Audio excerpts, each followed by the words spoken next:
There are places in the Bob Marshall Wilderness that have never been named, not because they were overlooked, but because the people who found them understood on some level that names have a way of making things permanent.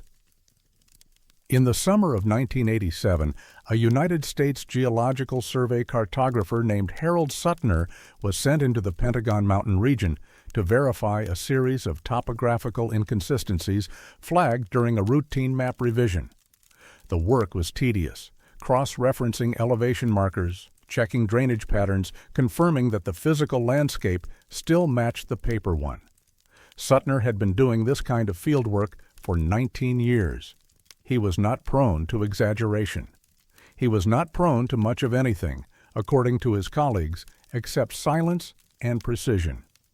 What he found near the northwestern face of Pentagon Mountain would end his career and leave a hole in the official record that has never been adequately explained. The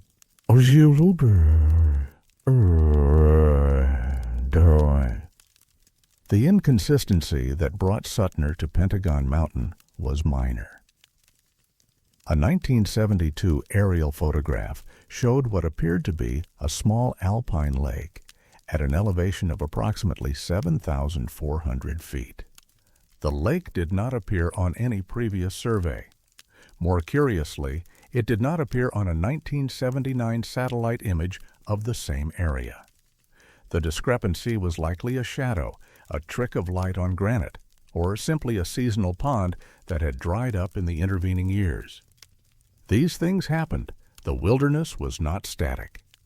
Suttner arrived at the coordinates on September 19, 1987, after a 3-day hike from the benchmark trailhead.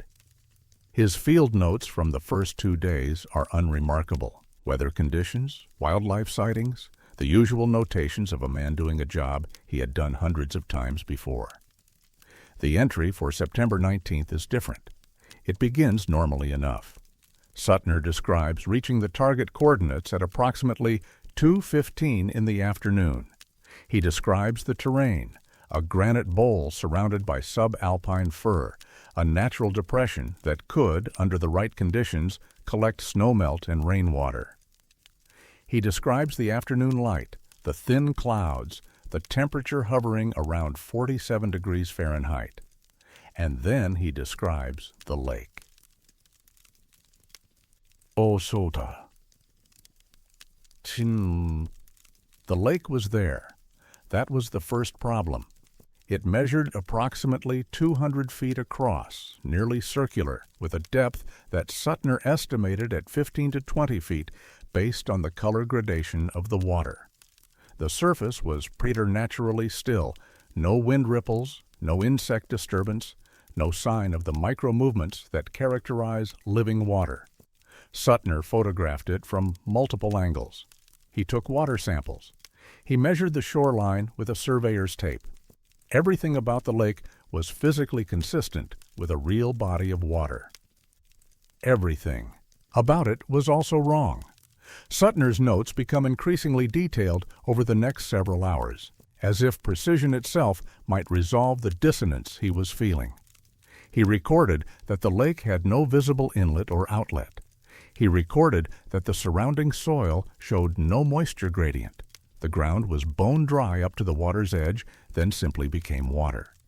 He recorded that he could see no aquatic life of any kind, no insects skating on the surface, no fish, shadows in the depths, no algae along the shoreline. The water was clear to a degree that seemed almost artificial, like looking through glass into an empty room. He also recorded, in handwriting noticeably less steady than his earlier entries, that he could not see his own reflection.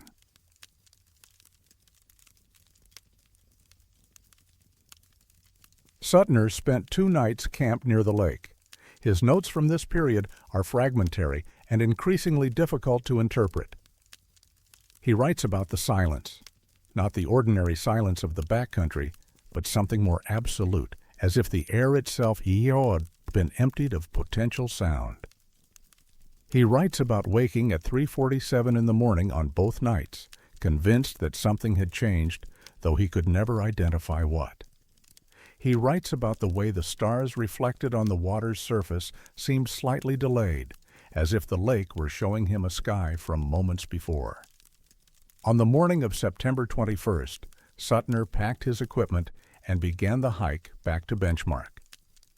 He spoke to no one about what he had found until he reached the USGS field office in Helena 4 days later. The request he submitted upon his return was unprecedented in the agency's history. He was not asking for the lake to be added to official maps. He was asking for it to be removed permanently from all records as if it had never existed. His written justification consisted of a single sentence. The feature does not belong in this location, and representing it cartographically would constitute a falsification of geographic reality. When pressed for clarification, Suttner reportedly said only that the lake shouldn't be there.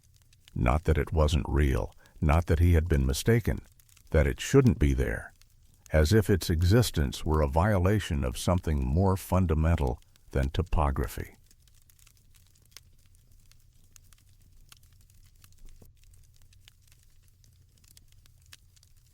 The USGS denied his request.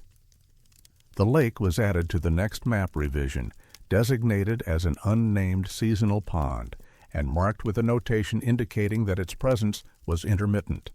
Suttner resigned from the agency 3 months later. He never conducted fieldwork again. The verification team that visited the coordinates in May of 1988 found exactly what the 1979 satellite image had shown: dry granite, a natural depression, and no evidence that water had collected there in years. The soil samples they took showed no mineral deposits consistent with the lake bed. The rocks showed no waterline. Discoloration. For all physical purposes, the lake had never existed. The case was closed as an observational error. Suttner's photographs, water samples, and field notes were archived and largely forgotten.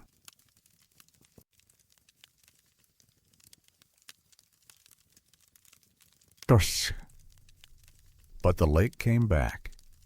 In September of 1998, a backcountry pilot named Doris Whitfield reported seeing a small, circular lake in the Pentagon Mountain area that did not appear on her navigation charts.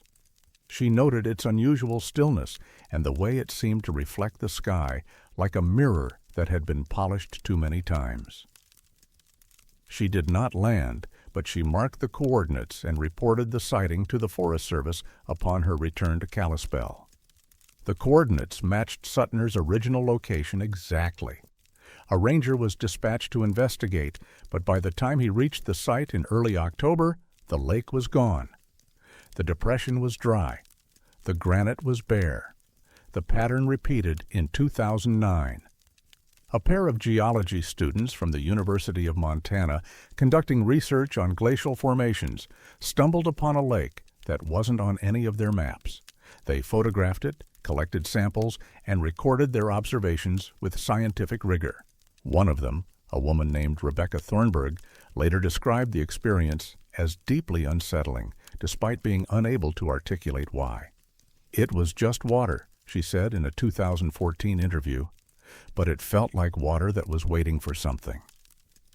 The samples they collected showed chemically pure H2O, no dissolved minerals, no microorganisms, no pollen, no particulate matter of any kind. Lab technicians described it as distilled to an impossible degree. The results were never published. Thornburg's academic advisor suggested the samples had been contaminated during transport and recommended she focus on other aspects of her research. Asad Tonight. The 11-year cycle is not officially acknowledged by any government agency. It exists only in the margins, in pilot reports, hiker testimonies, and the increasingly fragmented records of those who have encountered the lake and tried to make sense of what they experienced. Harold Suttner died in 2003 in a nursing home in Billings. According to his daughter, he stopped speaking almost entirely in his final years except for occasional moments of lucidity in which he would ask whether anyone had fixed the map yet. She did not understand what he meant. She assumed it was the dementia talking. But in the box of personal effects she inherited after his death, she found a single photograph that he had apparently kept separate from the official archive. It showed the lake as it had appeared in 1987, circular, impossibly still, reflecting a sky that seemed somehow older than the one above it. On the back, in Suttner's careful handwriting, was a notation she could not fully decipher. Only 2 words were legible. "It remembers."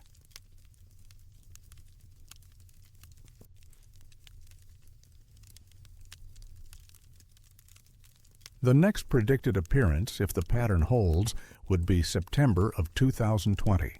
No official monitoring was conducted. No reports emerged from that period. But in the spring of 2021, a trail maintenance crew working in the Pentagon Mountain area noted something unusual in their daily log. A circular patch of wildflowers, approximately 200 feet in diameter, growing in a granite bowl where nothing should have been able to take root. The flowers were a species native to alpine wetlands. They require consistent moisture to germinate. They should not have survived a single week in that location. They were dead by the time the crew returned a month later. Not dried out or wilted. Dead the way things die when they are removed from the conditions that sustain them, suddenly, completely, as if someone had simply turned off whatever was keeping them alive. The Bob Marshall Wilderness covers more than 1,500,000 acres. Most of it has never been thoroughly surveyed. The terrain is too rugged, the access too limited, the funding too sparse. There are places in those mountains that have been visited by fewer human beings than have walked on the surface of the moon. And somewhere among them, if the pattern holds, a lake that shouldn't exist is preparing to return. The maps say there is nothing at those coordinates. The maps have said that for decades. But Harold Suttner understood something that the maps cannot account for, that there are features in this world that do not consent to being recorded, that appear when they choose, vanish when they wish, and leave behind only the faint, unsettling sense that the landscape itself is keeping secrets. The next 11-year cycle will complete in September of 2031. If you find yourself in the Pentagon Mountain area around that time, you might want to bring a camera. You might want to bring sample containers and surveying equipment and all the tools of rational documentation. But if you find the lake, if you stand at the edge of that impossible water and look down into its empty, waiting depths, you might also want to consider what Harold Suttner spent the last 16 years of his life trying to tell anyone who would listen. Some things are not meant to be mapped. Some corrections, once made, cannot be undone.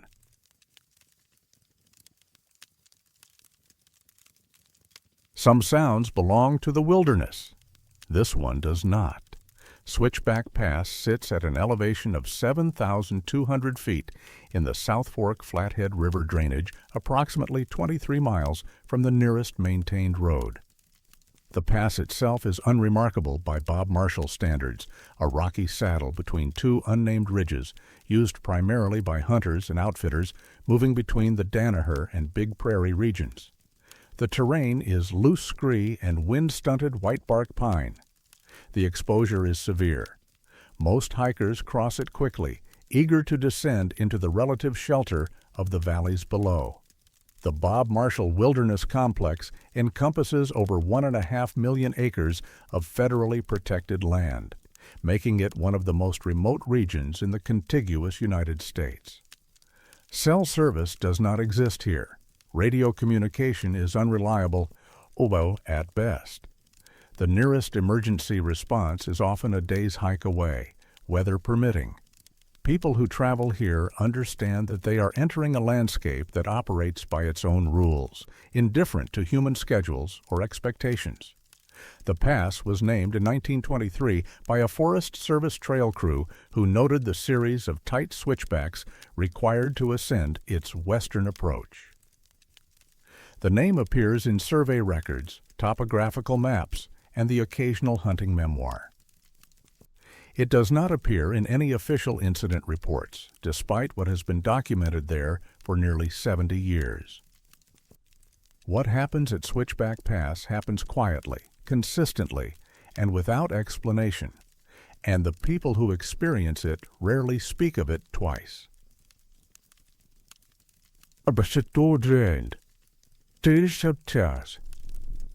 The first recorded mention of the phenomenon appears in the Field Journal of a wildlife biologist named Ernest Mulvaney, who crossed Switchback Pass on October 3, 1954, while conducting an elk population survey.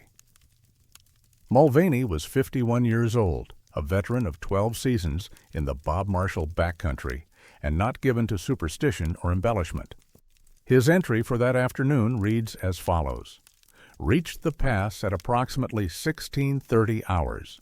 Clear skies, light wind from the northwest. While pausing to check compass bearing, heard a single whistle note from the east, high, clear, sustained for approximately 3 seconds. No echo, no repetition. Checked watch, 16:47 exactly. Searched for source but found no evidence of human presence. Sound did not resemble any bird call known to me. Continued descent without further incident. Mulvaney noted the experience but did not dwell on it. He completed his survey, submitted his report, and returned to his teaching position at Montana State University in Bozeman. He did not mention the whistle to colleagues or include it in any official documentation, but he did return to Switchback Pass the following October. And on October 5, 1955, at 4:47 in the afternoon, he heard it again. Same pitch, same duration, same direction, same absolute silence afterward. Mulvaney documented both incidents in his personal journals, which were donated to the university's archive after his death in 1989. A graduate student cataloging the collection in 2007 was the first to notice the pattern and the first to discover that Mulvaney was far from the only witness. The Forest Service maintains no official record of the Switchback Pass whistle. This is not unusual. Most unexplained phenomena in wilderness areas go undocumented, dismissed as misidentification or fabrication. But over the decades, accounts have accumulated in other places: hunting forums, backcountry blogs, the handwritten logs of outfitter camps that have operated in the region for generations. A trail guide named Patricia Okonkwo, who led hunting expeditions in the South Fork drainage from 1978 to 2002, spoke about the whistle in a 2011 interview with a Missoula-based outdoor magazine. "You hear it once, you think maybe someone's signaling," she said. "You hear it 3 times over 3 different years, always the same week, always the same time. You stop thinking that." Okonkwo described the sound as clean, a word she returned to multiple times during the interview. Not sharp, not harsh, clean, like someone running a wet finger around the rim of a crystal glass, but just one note, just once, and then nothing. She estimated that she had heard the whistle on at least 7 separate occasions during her career. She never saw another person on the pass during any of those instances. She never found tracks, equipment, or any evidence of human activity in the direction the sound seemed to originate. "You look east and there's nothing there," she said. "Just rock and sky, but the sound comes from somewhere. Sound always comes from somewhere." A retired surveyor named Harold Burkett, who worked for the Bureau of Land Management in the 1960s and 70s, provided a more technical account in a letter he wrote to a friend in 1983. The letter was later published in a small circulation anthology of Montana folklore. "I am not a man who believes in ghosts or spirits," Burkett wrote, "but I can tell you that on October 6, 1967, I stood at the top of Switchback Pass and heard a sound that should not have been possible, a single tone, approximately 800 hertz, sustained without variation for 3 to 4 seconds. No Doppler shift, no decay, no echo, despite the terrain being ideal for acoustic reflection." The sound simply existed, then stopped. It did not fade. It ended.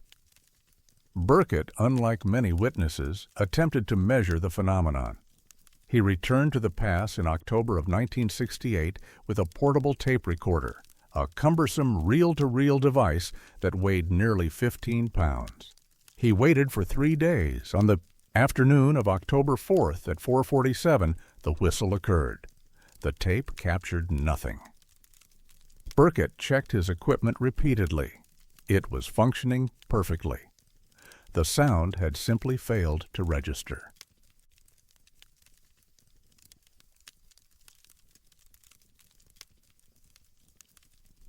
Attempts to investigate the Switchback Pass whistle have been sporadic and largely unofficial. The Forest Service has never allocated resources to study the phenomenon, and requests for information under the Freedom of Information Act have returned no relevant documents.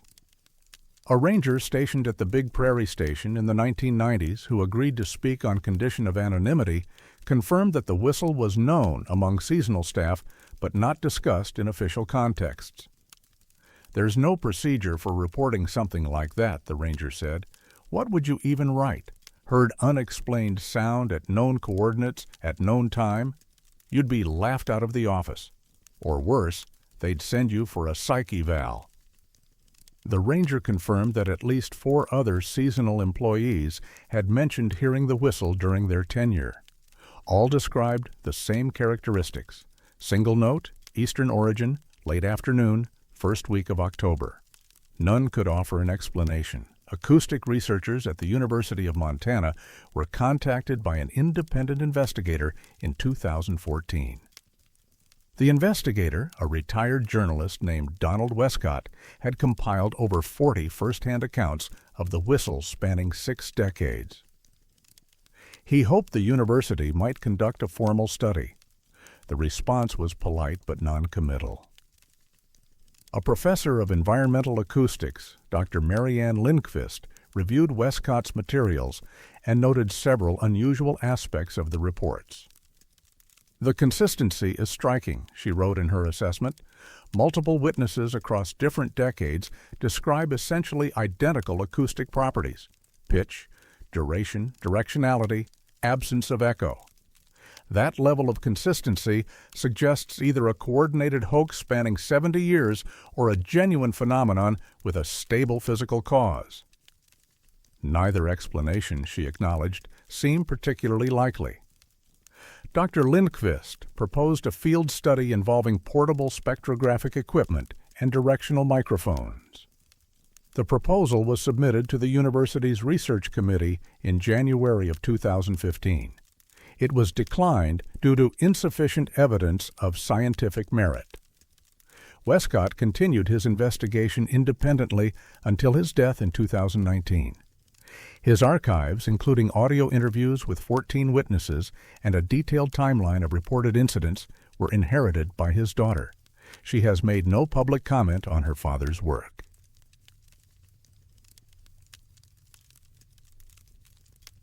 The most recent documented account of the Switchback Pass whistle comes from October of 2021. A wildfire prevention specialist named Tomas Guerrero was conducting aerial reconnaissance when weather forced his helicopter to make an unscheduled landing near the pass. He and his pilot waited for conditions to improve. At 4:47 in the afternoon, Guerrero heard a single clear whistle note from the east. "I asked the pilot if he heard it," Guerrero said in a podcast interview the following year. "He just looked at me, didn't say a word, but I could see in his face that he had." Neither man discussed the incident further. They flew out as soon as the weather cleared. Thunderbag. The whistle at Switchback Pass has no official explanation, no official documentation, and no official acknowledgement. It exists only in the margins: field journals, personal letters, the quiet admissions of people who do not know what they heard but cannot forget it. 70 years of witnesses. Always October. Always late afternoon. Always 4:47. Some patterns demand explanation. Others simply demand attention. If you ever find yourself crossing Switchback Pass during the first week of October, you might want to check your watch around 4:30. You might want to listen carefully. And when you hear it, if you hear it, you might want to notice how the sound ends. Not fading, not dying away, just stopping, as if someone, somewhere to the east, had simply closed their mouth.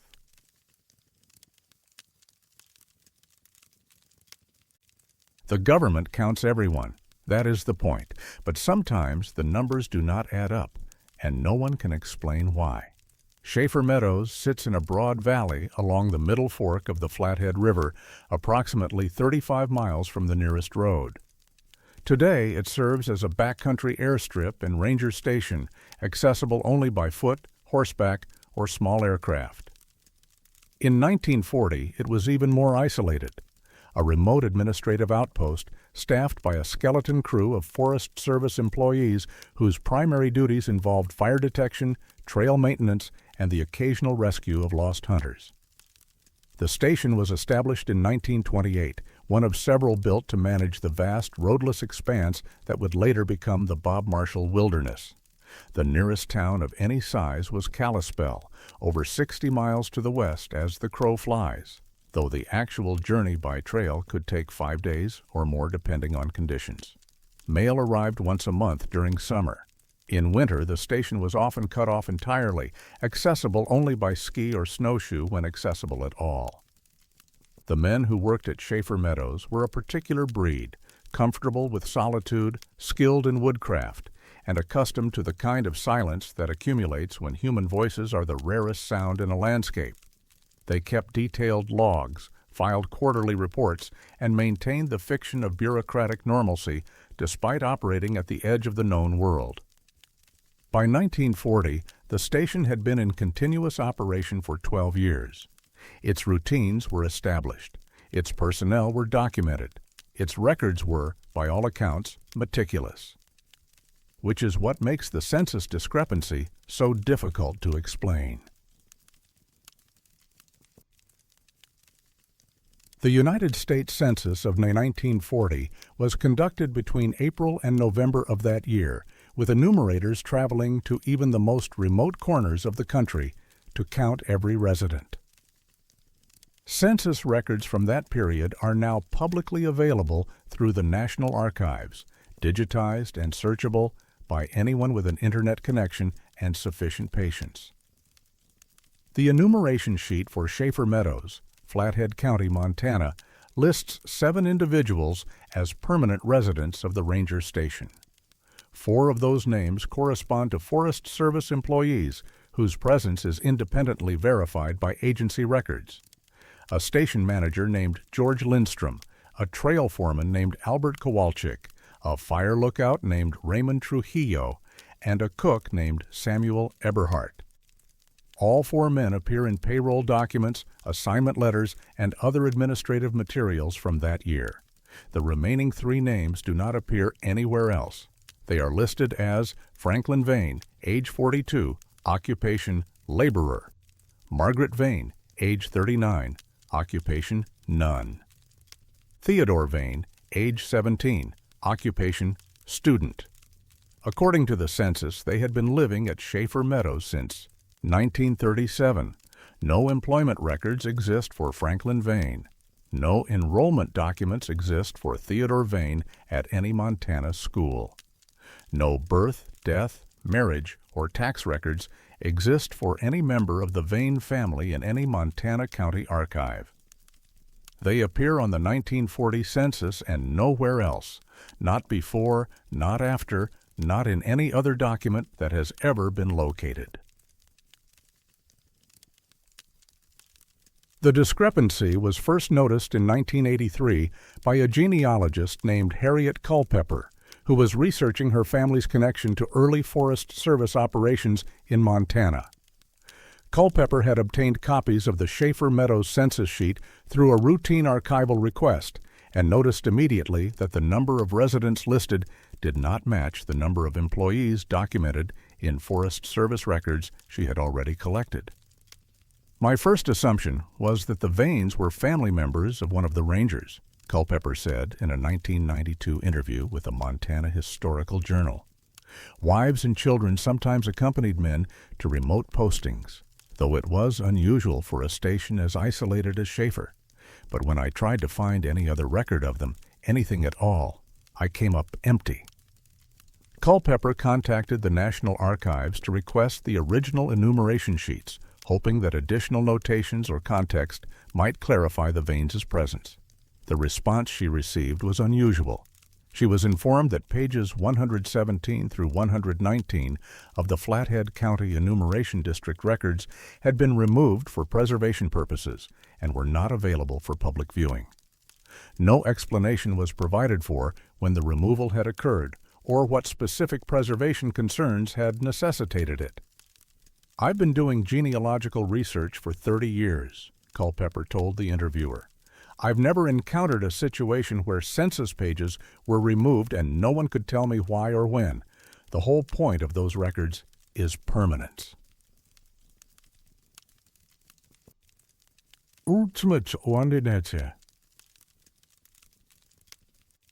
Raymond Trujillo, the fire lookout listed on the 1940 census, lived until 1981. He gave a single interview about his time at Schaefer Meadows, conducted by a Forest Service historian in 1974 as part of an oral history project documenting the agency's early years. The interview was recorded on reel-to-reel tape and later transcribed. The relevant portion is brief. When asked about the other personnel at the station during his tenure, Trujillo named George Lindstrom, Albert Kowalczyk, and Samuel Eberhardt. He made no mention of anyone named Vane. The interviewer, following up on a prepared list of questions, asked whether any civilians had lived at or near the station during the 1939 and 1940 seasons. Trujillo's response, as transcribed, reads, "No, no one came through that I recall. It was just the four of us. That's how it always was." When pressed for additional details about daily life at the station, Trujillo became notably less forthcoming. The transcript notes several long pauses and at least 2 instances where he asked to move on to a different topic. Near the end of the interview, he made a comment that the historian chose not to follow up on. "There were mornings," Trujillo said, "when I'd wake up and feel like I'd missed something, like someone had been talking in the other room, and by the time I got there, they were gone. But it was probably just the wind. Sound carries strange in those valleys." The tape recording of the interview was reportedly damaged during a 1991 archive relocation and is no longer available. Only the written transcript survives.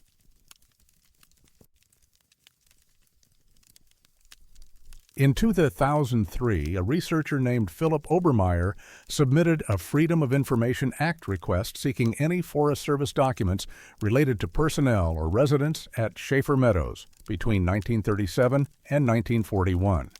He was specifically interested in any records that might explain the presence of the Vane family on the census. The response, which arrived 11 months later, stated that no responsive documents had been located. This was consistent with the earlier findings of Harriet Culpeper and other researchers who had attempted to trace the Vaines. However, Obermeyer noticed something unusual in the inventory list that accompanied the response. The list documented all files that had been searched, including several that were marked as restricted or access pending review. One of those files, designated SCMT 1940-07, was described only as Schaefer Personnel Matter, or closed. Obermeyer filed an appeal requesting access to the restricted file. The appeal was denied on the grounds that the document contained personnel information protected under federal privacy statutes. When Obermeyer pointed out that any individuals named in a 1940 document would almost certainly be deceased and thus not protected by privacy statutes, he received no further response. The file remains restricted. A separate researcher, working independently in 2018, discovered that the original 1940 census enumeration for Flathead County had been microfilmed twice, once in 1946 and once in 1962. The 1946 microfilm includes pages 117 through 119. The 1962 microfilm does not. Whatever preservation concerns prompted the removal of those pages apparently arose sometime in the 16-year interval between the two filming projects. No documentation of the decision has ever been found.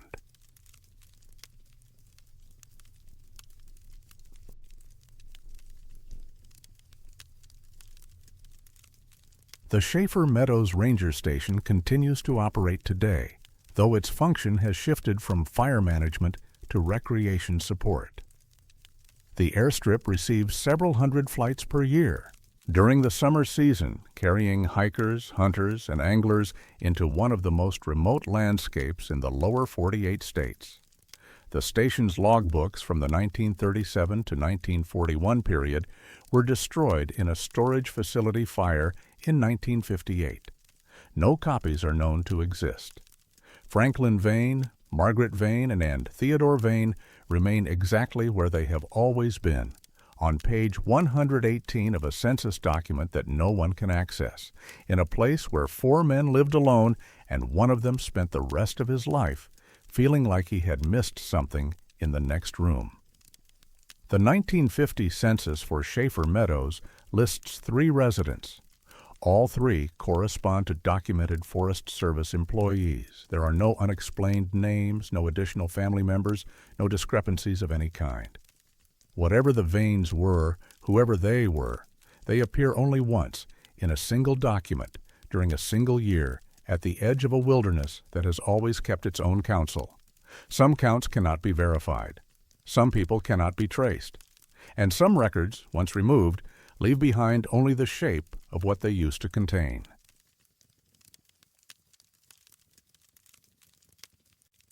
The Danaher Creek Valley lies near the geographic heart of the Bob Marshall Wilderness, a drainage so remote that even experienced outfitters describe it as the place where the backcountry begins.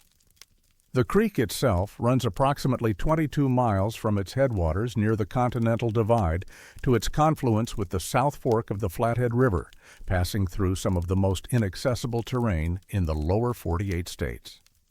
Access to the upper Danaher requires a minimum 3-day journey on foot or horseback from the nearest trailhead. There are no roads, no maintained structures, and no reliable communication with the outside world. The valley's isolation is so complete that large portions of it were not accurately mapped until aerial surveys in the 1950s, and even those surveys left significant gaps due to persistent cloud cover and the difficulty of establishing ground control points. The terrain is a mix of dense lodgepole pine forest, subalpine meadow, and rocky ridgeline. Fire has always been part of this landscape. The Forest Service fire records for the Danaher drainage document over 40 significant burns between 1920 and 1980, most caused by lightning strikes during the dry months of July and August. The fires follow predictable patterns: ignition, spread in the direction of prevailing winds, consumption of available fuel, and eventual burnout or suppression. The fire of August 1967 did not follow these patterns. It followed something else. The ignition occurred on August 14, 1967, at approximately 2:30 in the afternoon. A thunderstorm moving through the upper Danaher produced multiple lightning strikes, one of which sparked a fire in a stand of dead lodgepole pine at an elevation of approximately 6,800 feet. The fire was spotted by a lookout at Pentagon Mountain and reported to the Spotted Bear Ranger District. Initial assessments classified the fire as minor. Winds were light, blowing from the northwest at approximately 8 miles per hour. The terrain was moderately steep, and the fuel load was considered average for the area. A 4-man smoke jumper crew was dispatched from Missoula, arriving at the scene shortly before 6 in the evening. What they found defied standard fire behavior. The fire had moved southeast, directly into the wind, for approximately 2 miles. It had crossed a rocky ridgeline that should have served as a natural firebreak. It had burned through green timber that should have resisted ignition. And then, at the edge of a small meadow that did not appear on any of the crew's maps, it had stopped. The crew leader, a 17-year veteran named Marcus Donnelly, later described the scene in his incident report. "The fire line terminated at the meadow boundary as if it had hit a wall," he wrote. "No spot fires beyond the perimeter, no smoldering material in the grass. The flames simply stopped advancing. I have never observed fire behavior of this nature in my career." The meadow itself was approximately 400 feet in diameter, circular, and ringed by mature subalpine fir. The fire had not entered it. By all appearances, it had not tried.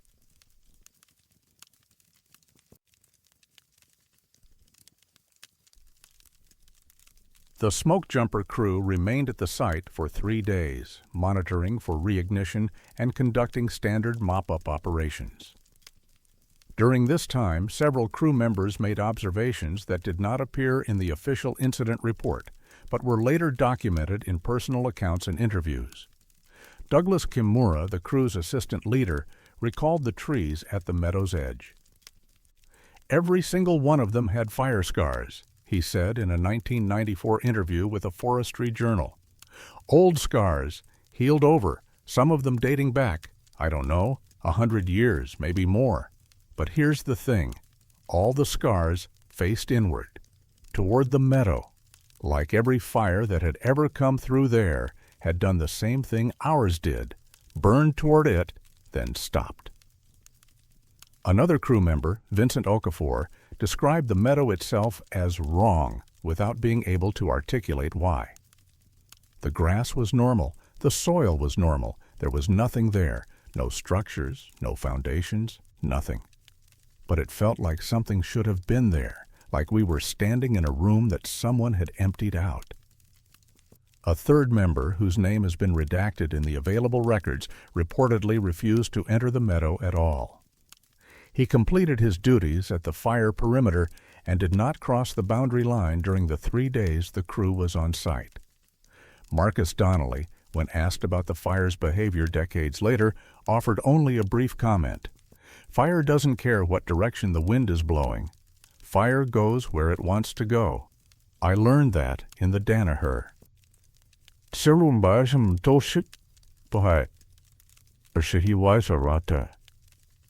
The Forest Service investigation into the 1967 Danaher fire was completed in October of that year. The final report, a 17-page document obtained through a Freedom of Information Act request in 2008, attributes the fire's unusual behavior to localized atmospheric conditions inconsistent with regional wind patterns. No further explanation is provided. No data supporting this conclusion is included. A supplementary geological survey of the meadow area conducted in 1968 found nothing unusual about the soil composition, drainage patterns, or underlying rock structure. The survey team noted the presence of the scarred trees but offered no analysis of their orientation or age. Dendrochronological studies, the analysis of tree ring patterns to date historical events, have never been conducted on the meadow perimeter trees. A proposal to do so was submitted by a researcher at the University of Montana in 1989. The proposal was declined due to the site's inaccessibility and lack of compelling research justification. The meadow does not appear on current Forest Service maps. It does not appear on USGS topographical maps. Aerial photographs of the area, taken in 1972 and again in 1991, show the forest canopy but provide insufficient resolution to identify ground-level features. A pilot who flew supply missions into the Danaher drainage during the 1970s claimed to have seen the meadow from the air on multiple occasions. "It's there," he said in a 2001 interview. "Circular, maybe a quarter mile across, surrounded by trees that look older than everything around them. I asked the ranger station about it once. They said there was no meadow at those coordinates, told me I was probably looking at a bog or a rock slide shadow. The pilot provided coordinates. A researcher who visited the site in 2004 found the meadow exactly where he said it would be. The trees still bear their scars. The scars still face inward. The Danaher Valley has not experienced a significant fire since 1993, when a lightning-caused burn consumed approximately 3,000 acres to the north of the meadow's suspected location. That fire behaved normally, spreading with the wind, following terrain, burning itself out against a natural barrier of exposed rock. It did not approach the meadow. Marcus Donnelly died in 2011 at the age of 78. In his personal papers donated to the Missoula Smoke Jumper Museum, researchers found a hand-drawn map of the Danaher drainage that he had kept for over 40 years. The meadow was marked on the map, circled in red ink, with a single notation in Donnelly's handwriting. It was waiting. No context was provided. No explanation was offered. The map remains in the museum's collection, available to researchers by appointment only. The meadow remains in the Danaher Valley, unmarked and undocumented, surrounded by trees that have been scarred by fires that should not have reached them, in a pattern that should not exist, at the terminus of a burn that moved in a direction that fire does not move. Something stopped those fires. Something has been stopping them for a very long time. And whatever waits at the center of that meadow has never burned, not once. In all the centuries, the trees have been keeping count.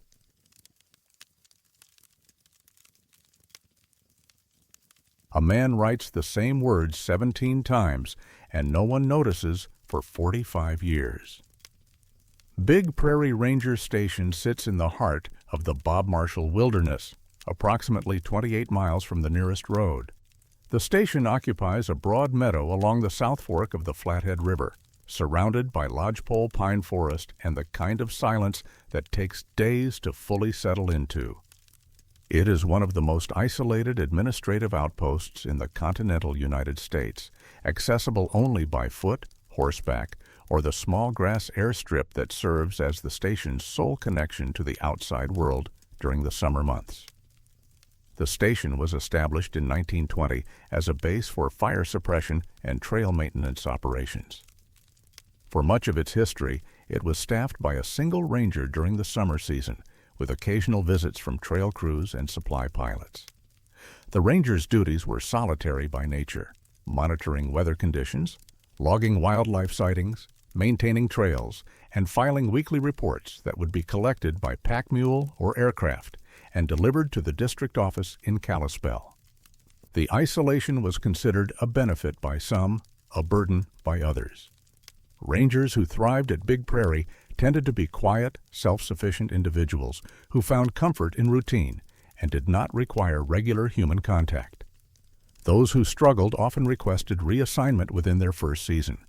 The wilderness had a way of revealing what a person was made of, and not everyone liked what they discovered. Between 1971 and 1973, the station was manned by a ranger named David Elmore, a man whose meticulous record-keeping would outlast him by decades, and whose final season would leave behind a puzzle that no one has been able to solve.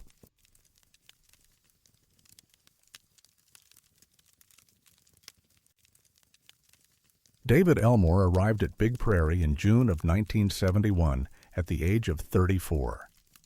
He had previously served at ranger stations in the Bitterroot and Lolo National Forests, where his supervisors noted his exceptional attention to detail and his preference for backcountry assignments. He was unmarried, had no children, and listed his emergency contact as a sister in Spokane, whom he reportedly saw once every few years.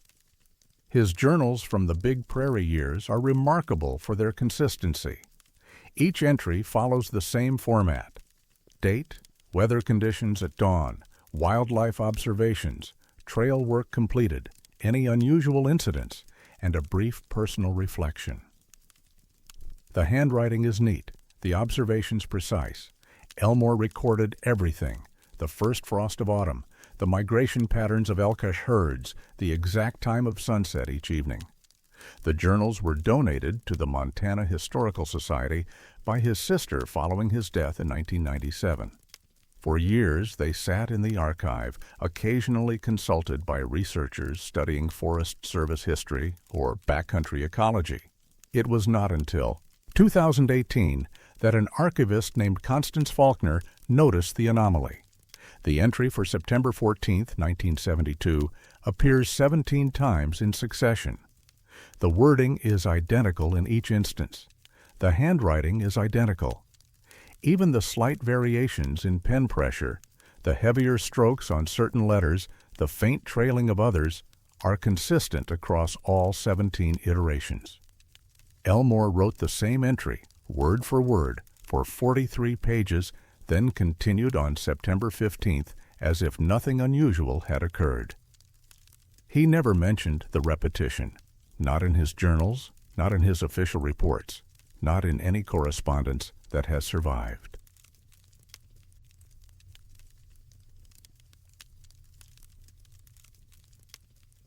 Constance Faulkner was the first person to publicly document the redundant entries. In a 2019 article for a regional historical quarterly, she described her initial reaction as professional bafflement. "At first, I assumed it was a binding error," Faulkner wrote. "Perhaps pages had been duplicated during some earlier preservation effort, but the journals are handwritten and the paper stock is consistent throughout. These are not copies. David Elmore sat down and wrote the same 312 words in the same order 17 separate times. The entry itself is unremarkable. It describes partly cloudy skies, a high temperature of 58 degrees, and the sighting of a cow elk with 2 calves near the river crossing. Elmore notes that he spent the afternoon clearing deadfall from the trail to Black Bear Creek, and that he observed what he believed to be a golden eagle circling the meadow at approximately 4 in the afternoon. The final line reads, "No unusual incidents. Quiet day." 17 times. A handwriting analyst consulted by Faulkner in 2020 confirmed that all 17 entries were written by the same hand and likely in a single continuous session. "The ink flow is consistent, the pen angle unchanged," the analyst noted. "There's no evidence that he stopped, put down the pen, and returned later. He appears to have written all 43 pages without significant interruption." Former colleagues of Elmore, contacted by researchers in recent years, expressed surprise at the discovery. A retired ranger named Boyd Sorensen, who worked with Elmore during the 1968 season in the Bitterroot, described him as methodical to a fault. "David was not the kind of man who made mistakes," Sorensen said. "If he wrote something down, it was because it needed to be written. I can't imagine him repeating himself like that. It doesn't fit anything I knew about him."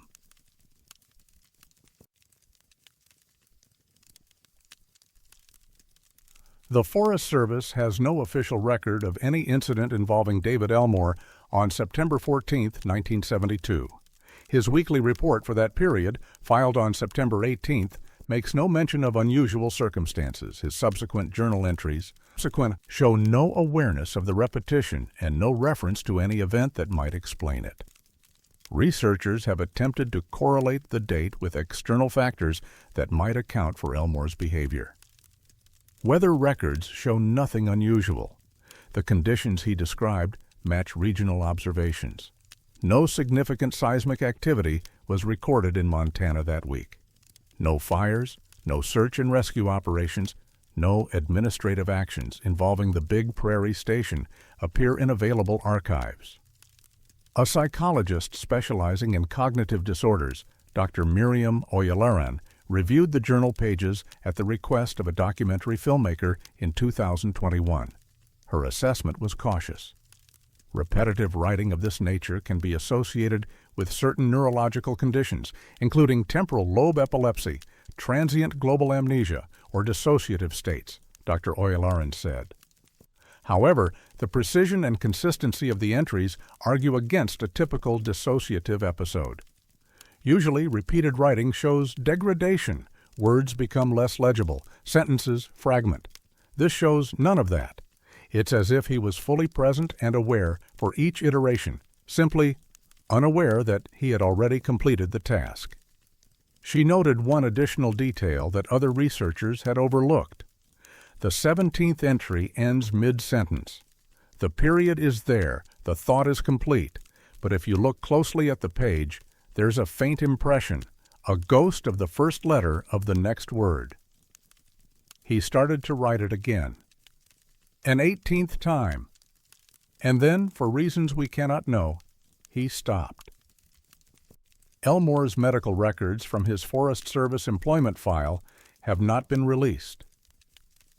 A Freedom of Information Act request filed in 2019 was denied on privacy grounds, despite Elmore having been deceased for over 2 decades.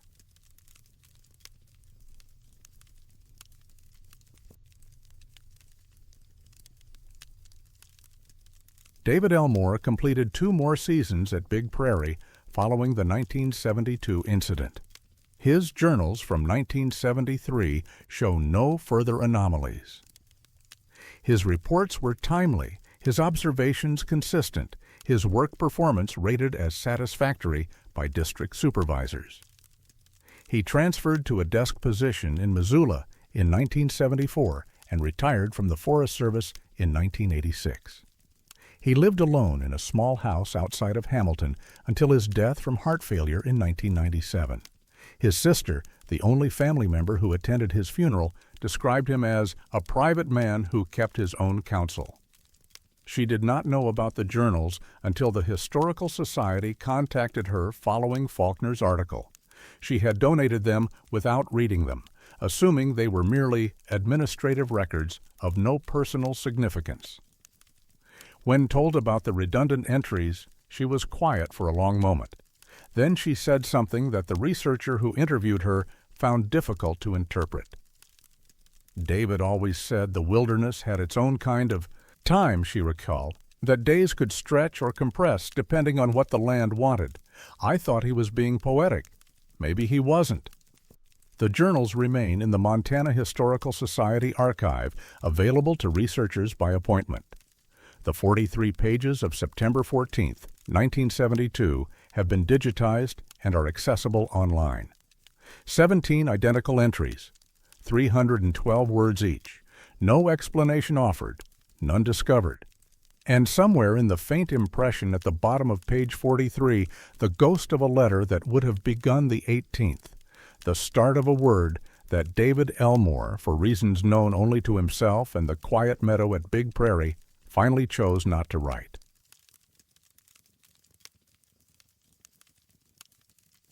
The Chinese Wall is a 1,000-foot limestone escarpment that runs for approximately 22 miles along the Continental Divide in the Bob Marshall Wilderness. The formation rises abruptly from the surrounding terrain, a sheer cliff face that resembles, from certain angles, a man-made fortification carved into the mountains. It is one of the most striking geological features in the northern Rockies, visible from the air for dozens of miles in clear weather. The area beneath the wall is characterized by alpine meadows, scattered stands of subalpine fir, and the kind of wind exposure that makes winter survival difficult for all but the most adapted species. Elk herds move through the region seasonally, following ancient migration routes that connect summer range in the high country to winter range in the lower valleys. The patterns are predictable, documented over decades of wildlife management, and governed by the same logic that drives all ungulate behavior: access to food, avoidance of predators, and the conservation of energy. The Bob Marshall Wilderness supports one of the largest elk populations in Montana, and aerial surveys have been conducted annually since the 1960s to monitor herd size, distribution, and movement. The surveys are routine. The data they produce is consistent. The animals behave as animals behave, following terrain, weather, and instinct. What was photographed on January 17, 2001, did not follow anything.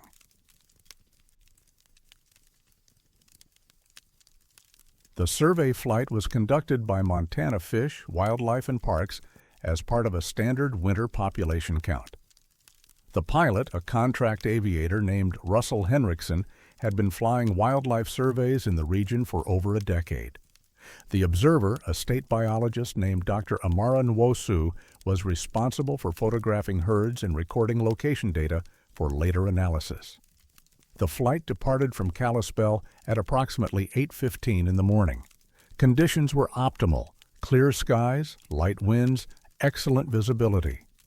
The aircraft followed a predetermined route along the Rocky Mountain front, documenting elk concentrations in their usual wintering areas.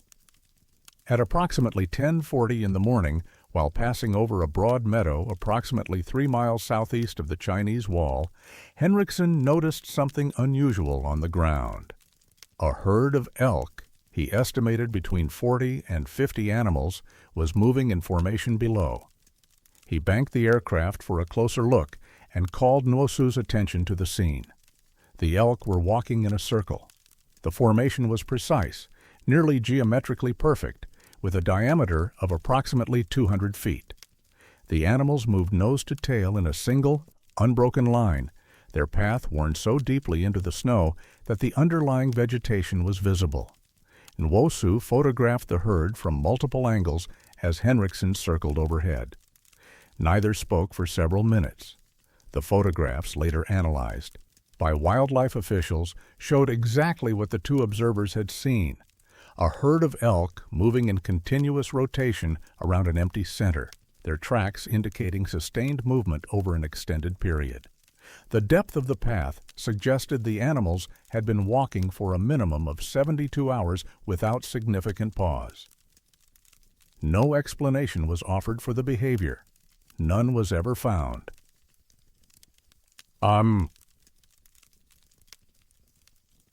Russell Henriksen flew wildlife surveys for another 14 years before retiring in 2015. In interviews conducted after his retirement, he spoke about the Chinese Wall incident with characteristic understatement. "I've seen elk do strange things," Henriksen said. "Panic behavior, herd confusion, animals injured or sick acting erratically. This wasn't any of those. They weren't panicked. They weren't confused. They were just walking, like it was the most natural thing in the world." He described the center of the circle as empty, no carcass, no mineral lick, no visible feature that might explain the animal's fixation. Just snow, untouched, like they were walking around something that wasn't there. Dr. Nwosu's account was more clinical but equally puzzled. In a report filed with the department following the survey, she noted that the behavior did not match any documented pattern of ungulate activity. Circular movement of this nature is occasionally observed in domestic sheep affected by Listeria monocytogenes infection, she wrote, but has not been recorded in wild elk populations. No evidence of disease was observed, and the coordinated nature of the movement argues against a pathological explanation. She recommended that a ground team be dispatched to investigate the site and collect samples if possible. The recommendation was approved, and a team was assembled. By the time the team reached the coordinates on January 21st, 4 days after the aerial observation, the elk had dispersed. The meadow was empty. The circular path remained visible in the snow, worn down to bare earth in places, but the animals that had created it were gone. The team found no tracks leading away from the circle. The snow beyond the perimeter was undisturbed.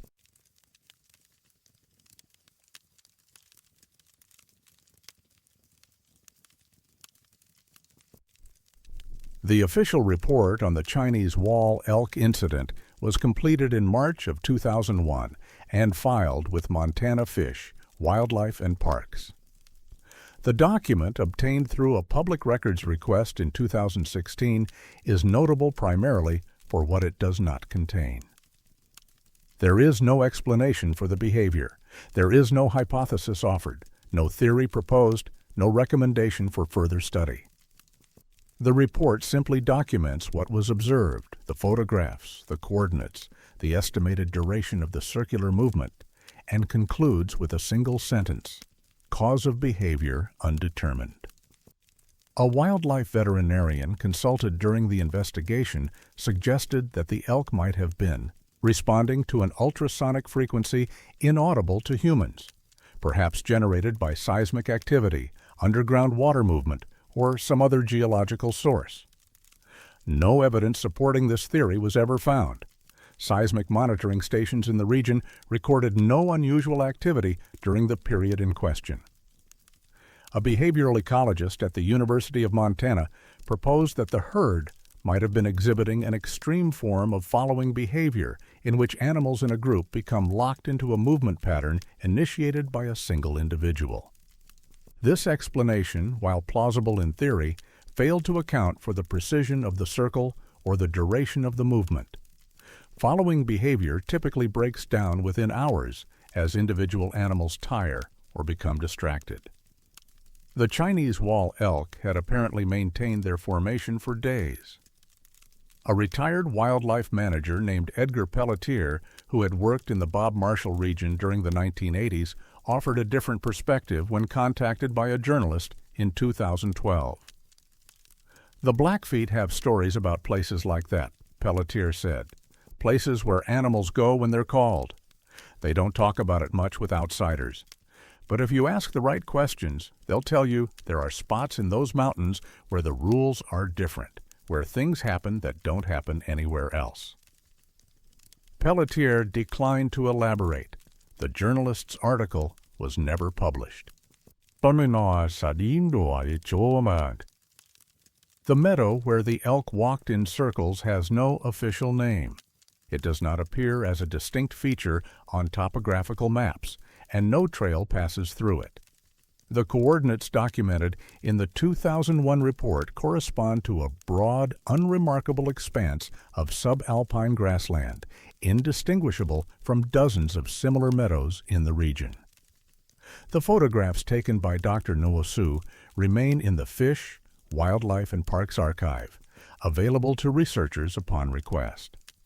They show exactly what Henriksen and Nwosu described: a perfect circle of elk, moving in silent procession around an empty center, their breath visible in the cold air, their eyes fixed on the animal ahead of them.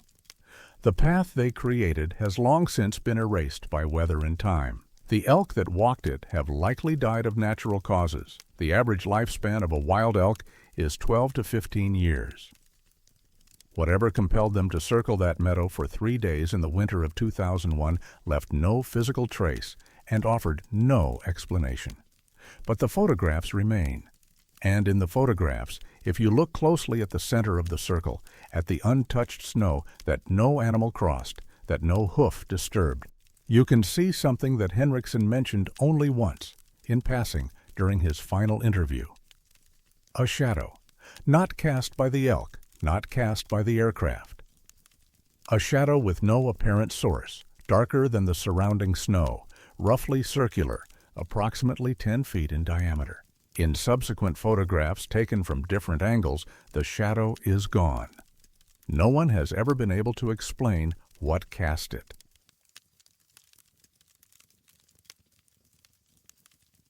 Some sounds are not meant to be heard. This one was felt. Lick Creek flows through a narrow drainage in the southern portion of the Bob Marshall Wilderness, approximately 19 miles from the nearest maintained trail. The creek itself is unremarkable, a modest tributary of the South Fork of the Sun River, fed by snowmelt and seasonal rainfall, running clear and cold through a landscape of lodgepole pine and scattered meadow. The name derives from the mineral deposits along its banks, which have drawn wildlife for centuries. The geology of the Lick Creek drainage is dominated by Mississippian-era limestone, part of the same formation that created the Chinese Wall to the north. The rock is ancient, approximately 340 million years old, and riddled with solution cavities, fractures, and underground channels carved by millennia of water movement. The terrain is prone to sinkholes, and hikers who venture into the area occasionally report hearing water running beneath their feet, the sound of invisible streams moving through darkness. The drainage has never been popular with recreationists. The terrain is difficult, the trails poorly maintained, and the area lacks the dramatic scenery that draws visitors to other parts of the wilderness. Forest Service records indicate that fewer than 200 people visit the Lick Creek drainage in an average year, most of them hunters during the fall season. The isolation is complete. Radio communication is unreliable due to the surrounding ridge lines. Satellite reception is intermittent. The creek exists in a kind of acoustic shadow, cut off from the broader soundscape of the wilderness, where the only sounds are water, wind, and the occasional call of a bird. Until someone brought equipment sensitive enough to hear what else was there. In July of 1994, a graduate student from the University of Washington named Sylvia Marchetti arrived in the Bob Marshall Wilderness to conduct field research for her doctoral dissertation. Her area of study was environmental acoustics, specifically the relationship between geological formations and ambient sound propagation. The Lick Creek drainage had been selected as a study site due to its unusual limestone formations and relative freedom from human-generated noise. Marchetti was accompanied by 3 undergraduate research assistants, Thomas Volker, Janet Okoro, and a student whose name has been redacted from available records. The team established a base camp approximately 2 miles upstream from the creek's confluence with the South Fork and began deploying acoustic monitoring equipment along a half-mile transect. The equipment included several portable spectrographs capable of detecting frequencies well below and above the range of human hearing. The purpose was to establish a baseline acoustic profile of the drainage, to document the natural sounds of water, wind, wildlife, and geological activity that constituted the area's sonic environment. On the 3rd day of the study, Marchetti's equipment detected something unexpected. A persistent low-frequency tone was emanating from a limestone outcropping approximately 300 yards from the base camp. The frequency measured 17.5 Hz below the threshold of human hearing, which begins at approximately 20 Hz. The tone was consistent, unwavering, and appeared to originate from within the rock itself. Marchetti initially attributed the reading to equipment malfunction. She recalibrated her instruments, replaced batteries, and repositioned the sensors. The tone remained. Over the next 48 hours, she documented the frequency from multiple locations around the outcropping, attempting to triangulate its source. The source, according to her calculations, was approximately 400 feet below the surface.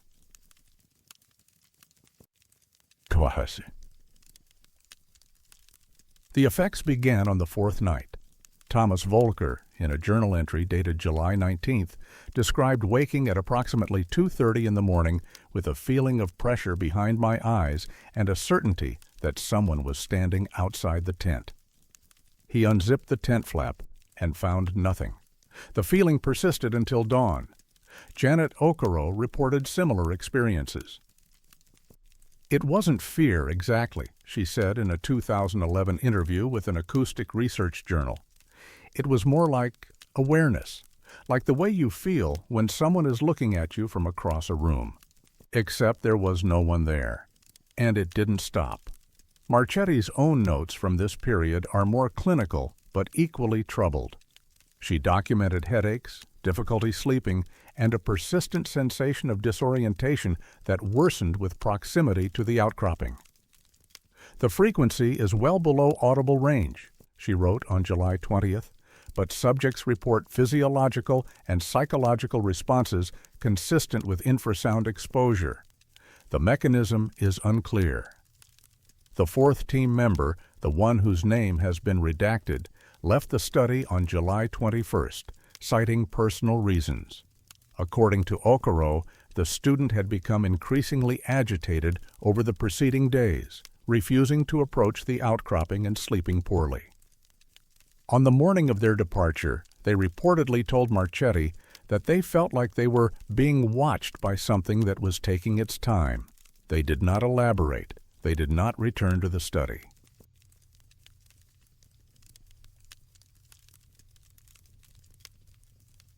Marchetti completed her field research on July 25th and returned to Seattle with approximately 60 hours of acoustic recordings, detailed frequency analyses, and a draft paper describing the Lick Creek phenomenon.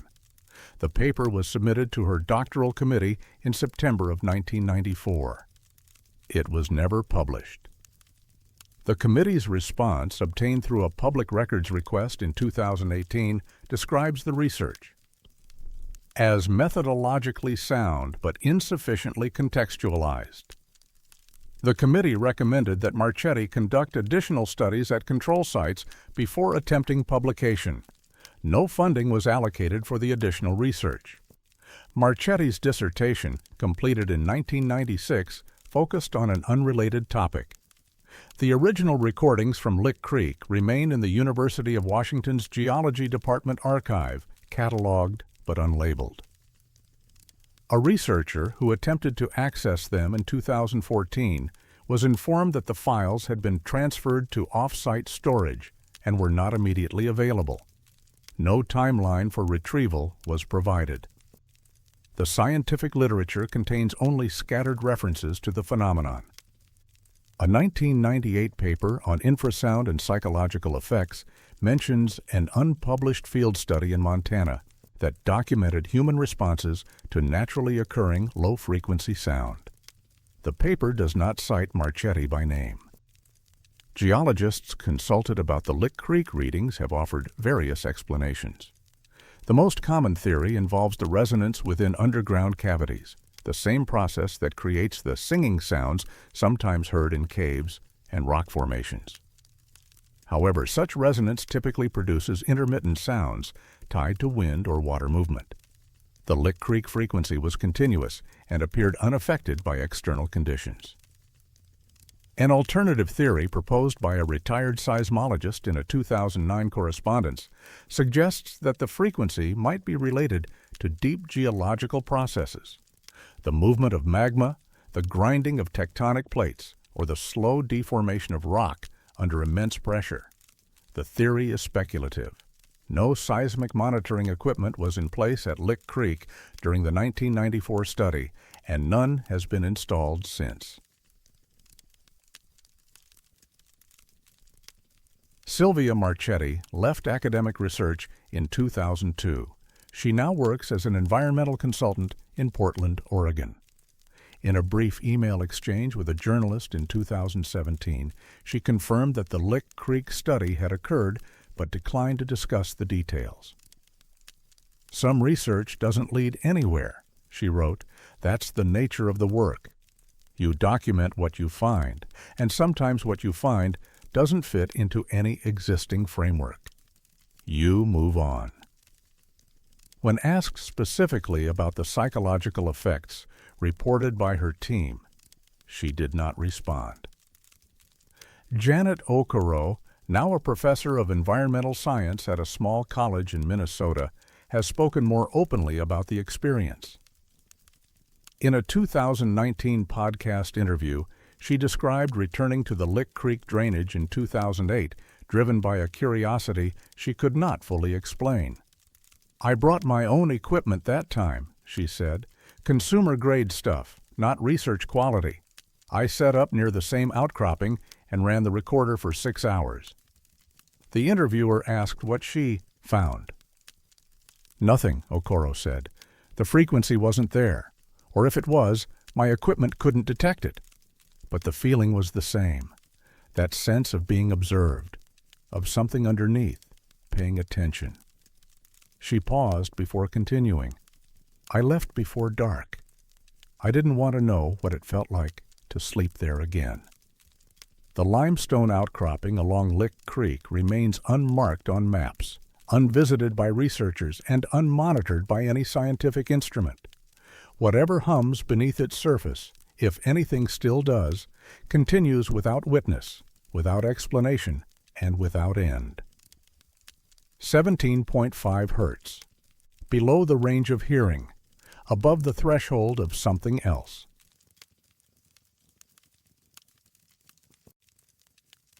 Maps are supposed to be permanent. Boundaries are supposed to stay where they are drawn. Near Spotted Bear River, neither has proven true. The Spotted Bear River flows west out of the Bob Marshall Wilderness, draining approximately 250 square miles of rugged mountain terrain before joining the South Fork of the Flathead River near the small community of Spotted Bear. The river corridor serves as one of the primary access points to the wilderness interior, with a ranger station, airstrip, and network of trailheads clustered near its confluence with the Flathead. The Bob Marshall Wilderness was formally designated in 1964 under the Wilderness Act, one of the first areas in the nation to receive federal protection under the new legislation. The boundaries were drawn based on existing primitive area designations, adjusted to follow natural features, ridge lines, watersheds, and drainage divides that would make the wilderness legible on maps and enforceable on the ground. Boundary management is typically a static affair. Once established, wilderness lines rarely change unless Congress acts to expand or contract the protected area. Administrative adjustments do occur, minor corrections to align boundaries with improved survey data, or technical fixes to resolve discrepancies between different mapping systems. But these changes are documented, justified, and available for public review. The boundary adjustments near Spotted Bear River followed none of these patterns. They happened quietly, without public notice, and the records that might explain them have proven remarkably difficult to find.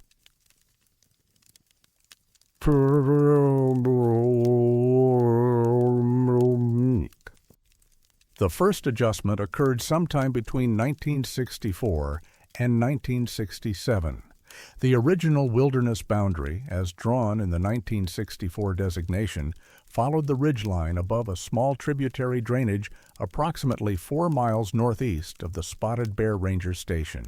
By 1967, the official boundary had been redrawn to exclude that drainage entirely, shifting the line approximately 1.5 miles to the west. The change was documented in a 1968 Forest Service planning document obtained by a researcher in 2010. The document notes the boundary modification but provides no rationale. A handwritten annotation in the margin reads simply, "Per regional direction." The second adjustment came in 1971. This time, the boundary moved an additional 3/4 of a mile west, following a different ridgeline that placed even more distance between the protected wilderness and the unnamed drainage. Again, no public notice was issued. Again, no explanation was recorded. The third and final adjustment occurred in 1978. The boundary was moved approximately 1/2 mile further, reaching its current location along a low saddle that offers no natural geographic logic for a wilderness line, the Chute. Change was noted in an internal memorandum dated March of that year, signed by a regional supervisor whose name has been partially redacted in available copies. The memorandum's subject line reads, "Boundary Correction, Spotted Bear Sector." The body of the document contains a single sentence, "Adjustment approved as recommended." What was recommended and by whom remains unknown.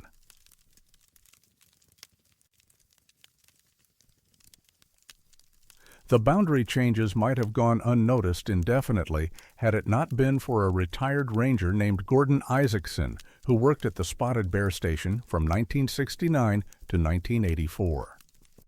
Isaacson began speaking publicly about the changes in 2009, prompted by a newspaper article about wilderness management that referenced the Spotted Bear area. "I was there for 2 of the 3 adjustments," Isaacson said in a 2011 interview. "Both times the orders came from Missoula with no discussion. We were told to update our maps and remove any trail markers that fell outside the new boundary. No one explained why." When asked what lay in the drainage that the boundary had been moved away from, Isaacson was less forthcoming. "There's nothing there," he said. "That's what the official position was, and that's what we were told to say if anyone asked. Nothing there worth protecting, nothing there worth visiting, just empty country. He paused before continuing, but I'll tell you this. In 15 years at Spotted Bear, I never met a single ranger who would go into that drainage alone, and I never met one who would say why. A former trail crew supervisor named Delphine Beaulieu, who worked in the Spotted Bear District during the 1970s, offered a similar account. "We maintained trails all over that sector," she said in a 2014 correspondence, "everywhere except that one drainage. It wasn't on our work plans. It wasn't on anyone's work plans. We were told it had been surveyed and there was no need for trail access." Beaulieu noted that the survey referenced in her instructions did not appear in any records she could access. "I asked about it once," she said. "My supervisor told me to focus on the trails that existed and not worry about places that weren't our responsibility. That was the only time I ever heard him sound nervous."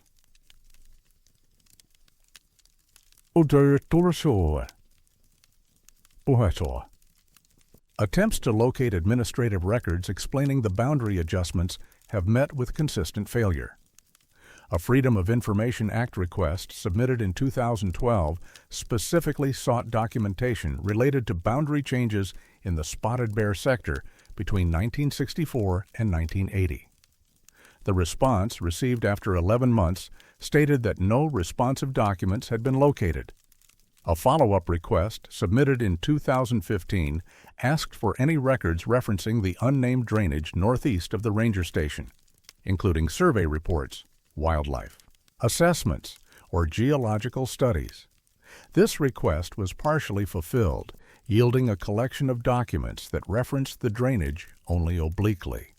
One document, a 1973 wildlife inventory, lists the drainage as excluded from study area per administrative directive. Another, a 1976 timber assessment, notes that the drainage was not evaluated due to access restrictions. A third, an undated internal memorandum with no attribution, contains a single typed sentence: "Area designated Category 4. No further documentation required." No Forest Service classification system includes a Category 4 designation for wilderness or primitive areas. The term does not appear in any publicly available administrative manual. A cartographic historian at the University of Montana, Dr. Eleanor Vasquez, examined historical maps of the Spotted Bear sector in 2017 at the request of an independent researcher. Her findings were notable for what they did not show. The drainage in question appears on maps produced before 1967, Dr. Vasquez observed. It's clearly visible, a standard tributary drainage with typical topographic features. After 1967, it begins to disappear. By 1978, it's simply not there. The contour lines have been smoothed over. The drainage doesn't exist on modern maps. She emphasized that such cartographic erasure is highly unusual. Map revisions add detail. They don't remove it. I've never seen a case where a physical feature was systematically deleted from successive map editions without explanation.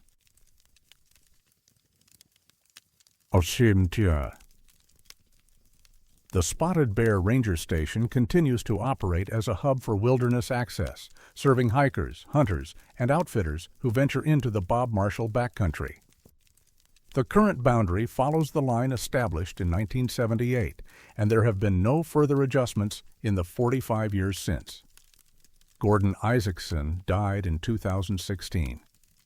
In his final interview, conducted 6 months before his death, he was asked directly what he believed lay in the drainage that the Forest Service had worked so carefully to exclude. He did not answer the question. Instead, he offered a single observation. "Maps are supposed to show you what's there," he said, "but sometimes they show you what people don't want you to find. The boundary moved 3 times, always in the same direction, always away from the same place. That's not a correction. That's a retreat." The unnamed drainage northeast of Spotted Bear River remains unmapped, untrailed, and officially non-existent. The ridgeline above it marks the edge of protected wilderness, a line drawn not to preserve what lies within, but apparently to separate what lies without. Some boundaries are drawn to protect the land. Others, perhaps, are drawn to protect the people who might otherwise wander into places where the land does not want them. The Forest Service has never commented on the spotted bear boundary adjustments. The records that might explain them have never been found. And the drainage that 3 successive lines were drawn to avoid remains exactly where it has always been, present on the landscape, absent from every map, waiting with the patience of a place that knows it has already been forgotten.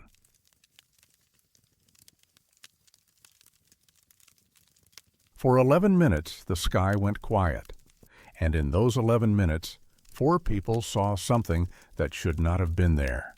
Headquarters Pass sits at approximately 7,000 feet in the northern section of the Bob Marshall Wilderness, a windswept saddle connecting the drainage of the middle fork of the Flathead River to the valleys beyond.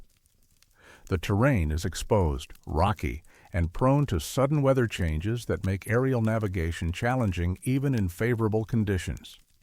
During fire season, the pass serves as a critical observation corridor, allowing aircraft to monitor conditions across multiple drainages simultaneously. The summer of 1988 remains the most destructive fire season in modern Montana history. Drought conditions that had built over several years combined with record heat and persistent lightning activity to ignite fires across millions of acres. The Bob Marshall Wilderness Complex alone saw over 200,000 acres burn that summer, with multiple fires merging into conflagrations that defied containment. Aerial reconnaissance was essential to the firefighting effort. Helicopters and fixed-wing aircraft flew daily missions over the wilderness, mapping fire perimeters, spotting new ignitions, and coordinating ground crews. The work was dangerous, demanding, and relentless. Pilots and observers flew until weather or darkness grounded them, then returned at first light to begin again. The crews who flew those missions were experienced professionals accustomed to the challenges of backcountry aviation and the psychological strain of working in conditions where mistakes could be fatal. They were not prone to exaggeration or flights of imagination. What they saw, they reported. What they couldn't explain, they typically kept to themselves. The crew that flew over Headquarters Pass on August 14, 1988, did not keep what they saw to themselves. They couldn't, because all 4 of them saw the same thing.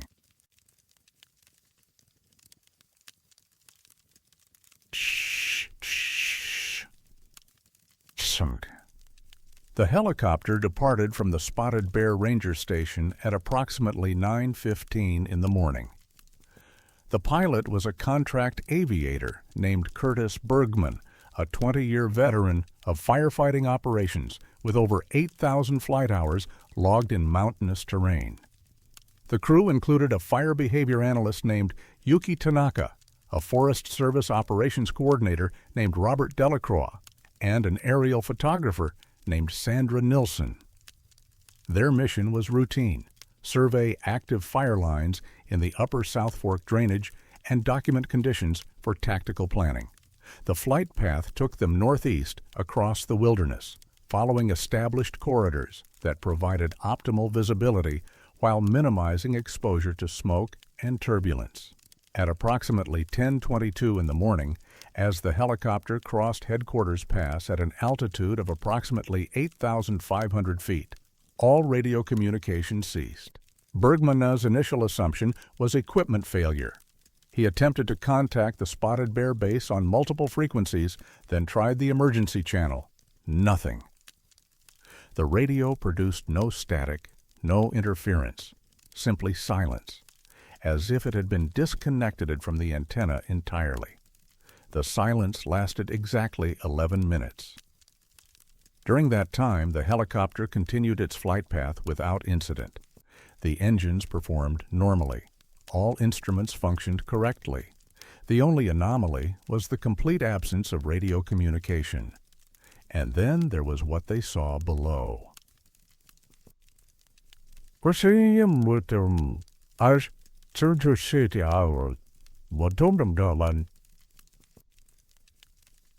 Robert Delacroix provided the most detailed account of the sighting in a written statement prepared for Forest Service records shortly after the incident.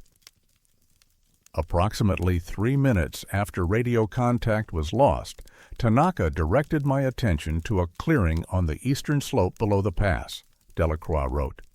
The clearing was roughly circular, perhaps 200 yards in diameter. In the center of the clearing was a structure, I can only call it a structure, made of what appeared to be stacked stone. He described the formation as roughly pyramidal, approximately 40 feet in height, with distinct geometric features that distinguished it from natural rock formations. The sides were too regular, he wrote, the angles too consistent. It looked constructed.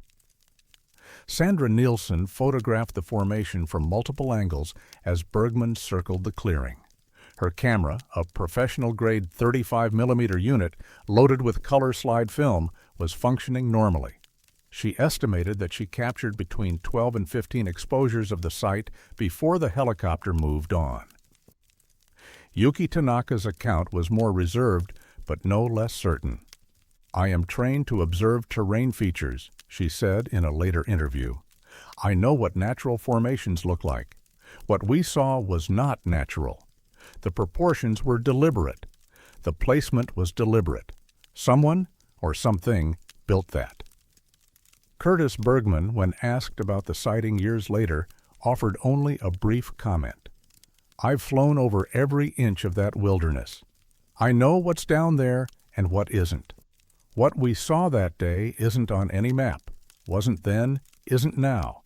But we saw it. All 4 of us." At 10:33 in the morning, exactly 11 minutes after the blackout began, radio communication was restored without explanation. Bergman immediately reported the anomaly to base. He did not mention the stone formation.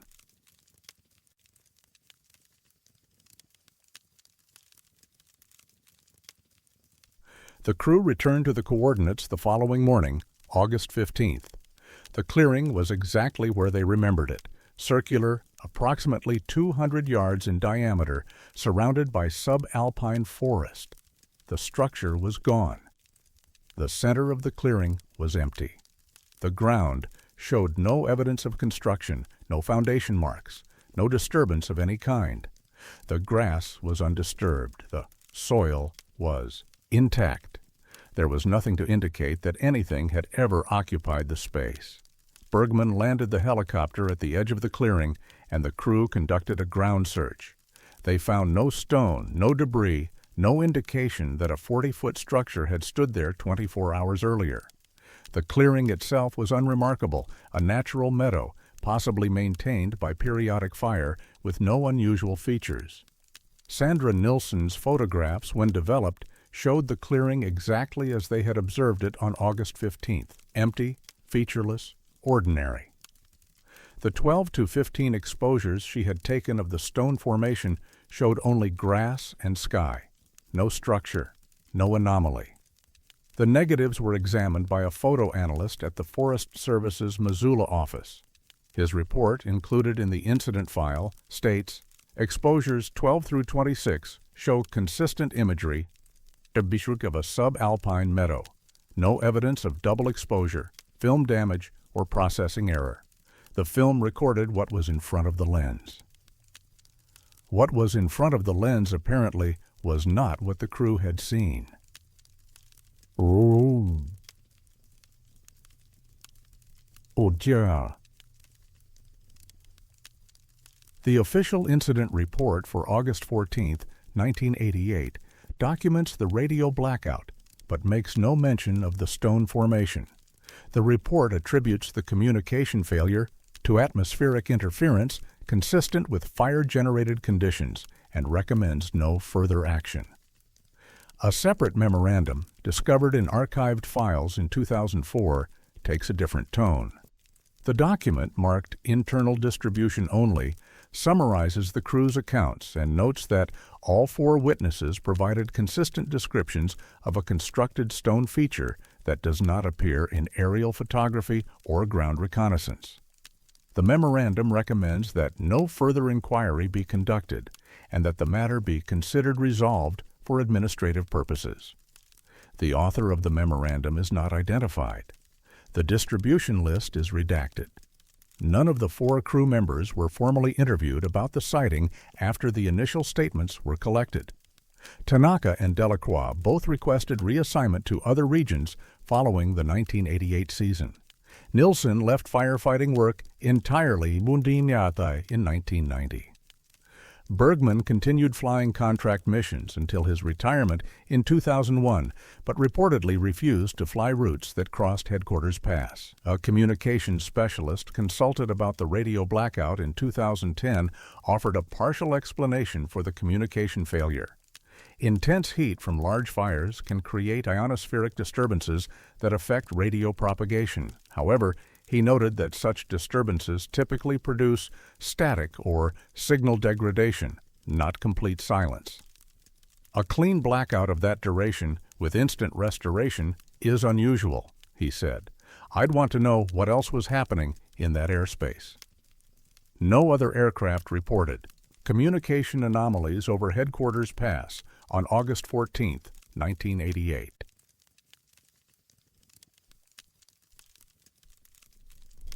The clearing below Headquarters Pass remains exactly where Curtis Bergman's flight records indicate it should be. It appears on no map as a distinct feature, but it is visible in satellite imagery, a roughly circular meadow in a sea of forest, unremarkable and unnamed. No one has reported seeing a stone structure there since August of 1988. No one has reported a radio blackout of similar duration or characteristics. The 11 minutes of silence and the formation that existed within them have become a footnote in an otherwise well-documented fire season, a minor anomaly in a summer of catastrophic events. Sandra Nielsen, in a 2016 interview, was asked what she believed she had photographed that day. She was quiet for a long moment before answering. "I know what I saw," she said. "I know what my camera should have recorded. Those aren't the same thing, and I've stopped trying to make them match." She still has the slides. She still looks at them occasionally. Grass, sky, empty clearing. And somewhere beneath the image she can see the ghost of something her eyes remember, but her film refused to acknowledge. 40 feet of stacked stone standing in a meadow that insists it was never there.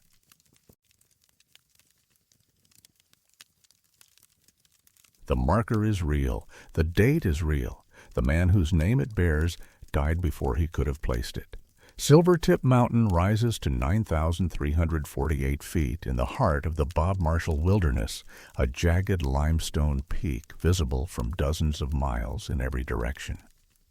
The mountain takes its name from the grizzly bears that once roamed its slopes in abundance, the silvertip being a common name for the species among early trappers and settlers.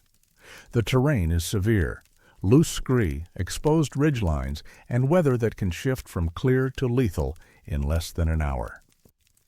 The peak was first officially surveyed in 1951 when a United States Geological Survey team established a triangulation station near the summit as part of a broader effort to improve topographical mapping in the northern Rockies. Before that date, Silvertip appeared on maps only as an approximation. Its height estimated from distant observations, its exact position uncertain by modern standards. Access to the summit requires a multi-day approach through some of the most remote terrain in the lower 48 states. The nearest trailhead is over 20 miles distant, and the final ascent involves Class 3 scrambling over unstable rock. Fewer than 200 people are estimated to have reached the summit since records began being kept, and the mountain sees no regular visitation outside of the occasional climbing party or wilderness survey. It is not the kind of place where objects appear without explanation. It is not the kind of place where the past refuses to stay in order. And yet, embedded in the granite approximately 40 feet below the summit, there is a brass survey marker that should not exist.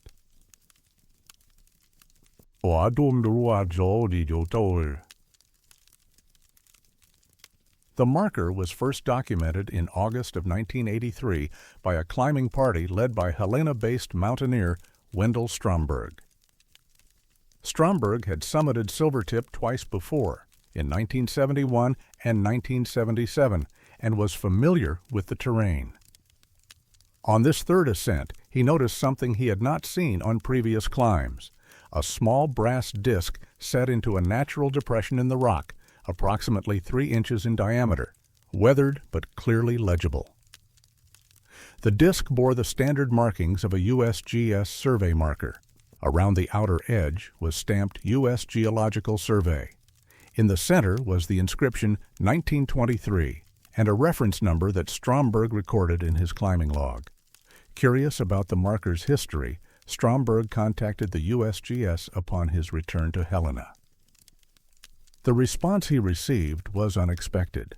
According to agency records, no survey party had visited Silvertip Mountain in 1923. The peak had not been included in any survey project until the 1951 triangulation effort, which had established its own marker at a different location near the summit. The reference number Stromberg had recorded did not correspond to any marker in the agency's database. A follow-up inquiry conducted through official channels produced an additional detail that transformed confusion into something more unsettling. The marker design, the specific font, the arrangement of text, the method of mounting, was consistent with survey markers produced by the USGS between 1919 and 1925. Metallurgical analysis, conducted on a sample provided by a subsequent climbing party in 1989, confirmed that the brass composition matched markers from that era. The marker appeared to be genuine. It appeared to be from 1923. It had no business being on a mountain that the USGS did not survey until 28 years later.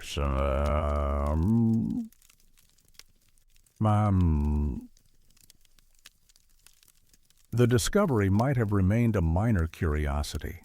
An unexplained artifact in a wilderness full of unexplained things had Stromberg not pursued one additional line of inquiry. On the underside of the marker, partially obscured by the rock into which it was set, was a name stamp, J. Halloran. James Halloran was a USGS surveyor who worked primarily in the Pacific Northwest during the 1910s. His career was documented in agency personnel files, field reports, and the occasional mention in regional newspapers covering survey expeditions. He was, by all accounts, a competent and unremarkable government employee who spent his professional life measuring elevations, establishing benchmarks, and contributing to the slow, methodical work of mapping the American West. He died on October 14, 1919, in a drowning accident on the Deschutes River in Oregon. He was 34 years old. The marker on Silvertip Mountain, bearing his name and dated 1923, was placed 4 years after his death. A retired USGS archivist named Constance Albrecht, who examined the available records at Stromberg's request, summarized the paradox in a 1985 letter. "The marker appears authentic in every respect," she wrote. "The materials, the design, the inscription style, all consistent with USGS standards of the early 1920s. The only inconsistencies are the location, which was never surveyed during that period, and the name, which belongs to a man who could not have placed it." She offered no explanation. None has ever been found. The Silvertip marker has been examined by multiple parties since its initial discovery.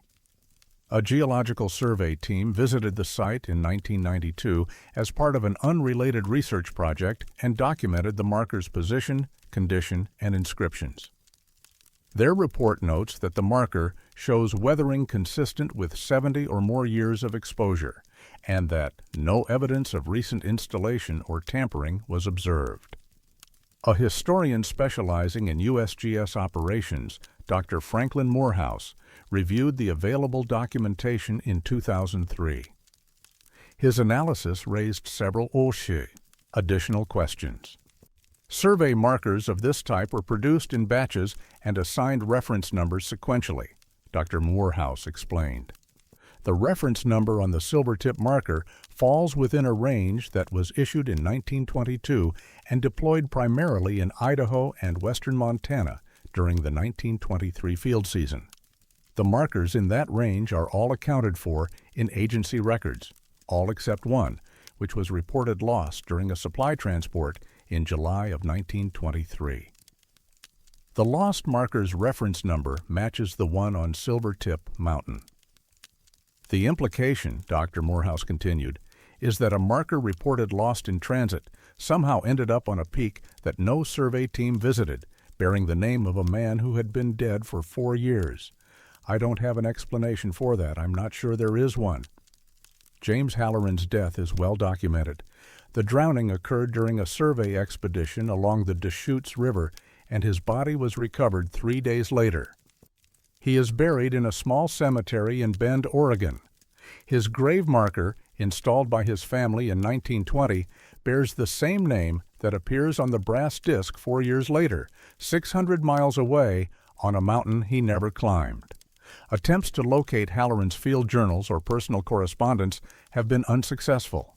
His estate passed to a sister who died in 1947, and no records of his effects have been found in any archive. The marker remains on Silvertip Mountain.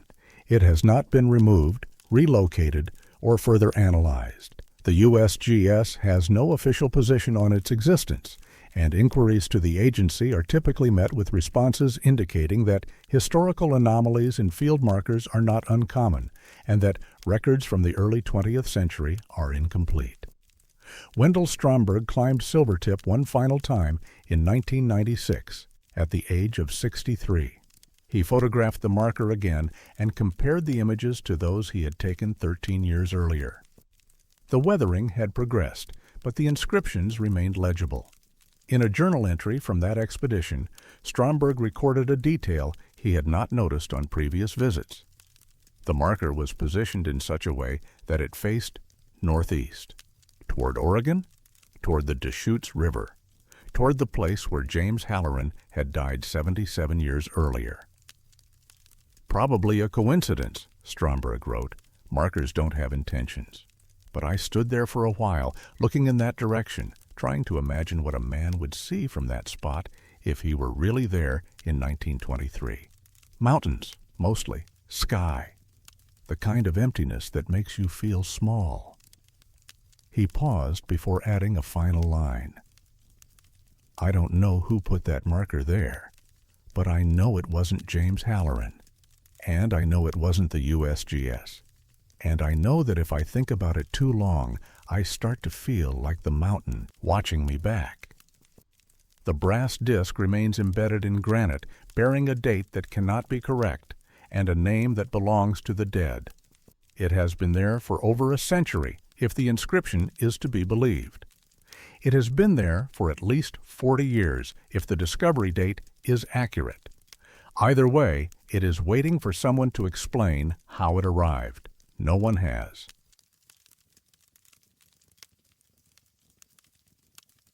(1,247 photographs. 23 of them show something that cannot be explained.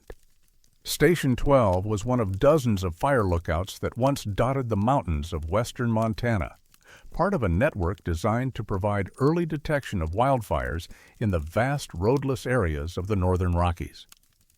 The station was constructed in 1951 on a granite outcropping approximately 8 miles northeast of the Benchmark Wilderness Ranch at an elevation of 7,600 feet. The site offered unobstructed views across multiple drainages, making it valuable for fire detection despite its extreme isolation. The lookout tower itself was a standard Forest Service design, a 14 by 14 foot cab mounted on a wooden frame, equipped with a firefinder, basic living quarters, and a radio for communication with the district office. Access required a 12-mile hike from the nearest trail junction, followed by a steep climb up a rocky ridge that was impassable for horses. Supplies were delivered by pack mule to a cache point 3 miles below the summit, then carried up by hand. The station operated seasonally from June through September, staffed by a single observer who lived alone in the tower for months at a time. The work attracted a certain type of person: comfortable with solitude, attentive to detail, capable of maintaining focus during long stretches of uneventful watching. The isolation was profound. Radio contact was limited to scheduled check-ins. Visitors were rare. Station 12 was decommissioned in 1964 as part of a broader shift toward aerial fire detection. The tower was dismantled, the site cleared, and the records from its 13 years of operation were transferred to the Forest Service archives in Missoula. For decades, those records gathered dust. Then, in 2011, someone began looking through the photographs.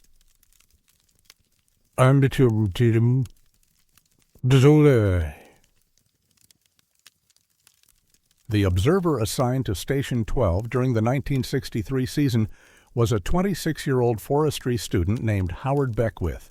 He had spent 2 previous summers at other lookouts in the region and was considered reliable, methodical, and well-suited to the demands of the position.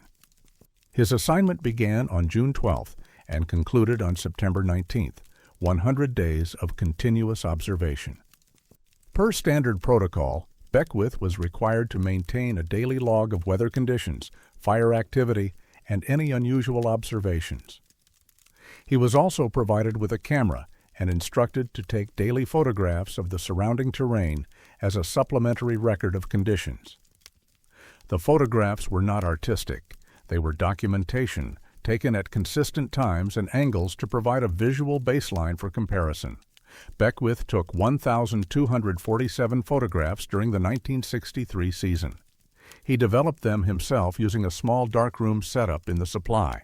Cache, below the tower, then submitted the prints along with his written logs at the end of the season.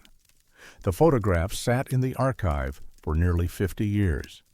In 2011, a graduate student named Marisol Fuentes was conducting research on historical fire detection methods and requested access to the Station 12 materials. She spent several weeks reviewing Beckwith's logs and photographs, cataloging them for a digital preservation project. It was during this cataloging process that she noticed the anomaly. In 23 photographs taken on different days between June 27th and September 14th, a human figure appeared at the edge of the tree line, approximately 400 yards northeast of the tower. The figure was small in the frame. Fuentes initially mistook it for a tree stump or a shadow, but when she examined the images more closely, the shape was unmistakably human. The figure stood in exactly the same position in all 23 photographs. Same posture, same location relative to the surrounding trees, same angle of shadow, regardless of the time of day the photograph was taken. It never moved.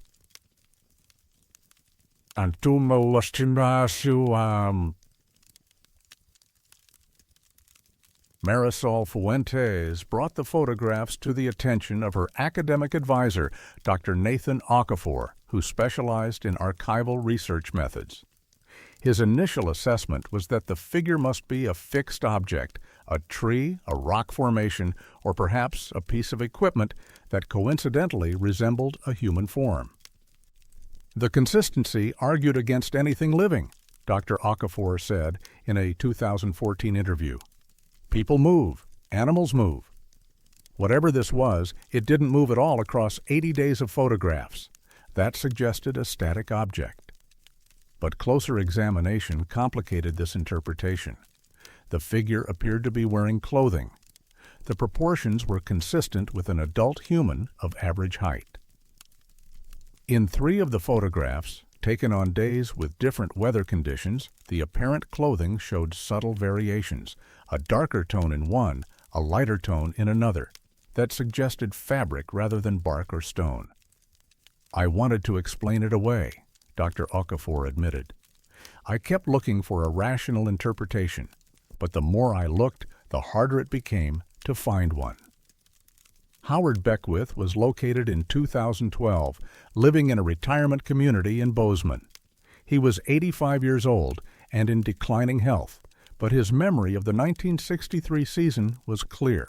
When shown the photographs containing the figure, Beckwith studied them for several minutes without speaking. Then he set them down and shook his head.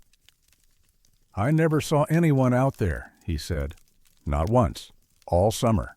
I would have reported it. I would have written it in the log." He was asked whether he had noticed the figure in the photographs when he developed them. "I developed hundreds of photographs that summer," he replied. "I was looking for smoke, for fire, indicators. I wasn't looking at the tree line." He paused before adding, "If there was someone standing there, I would have seen them from the tower. The visibility was perfect. 400 yards. I could have counted the branches on those trees. I never saw anyone." The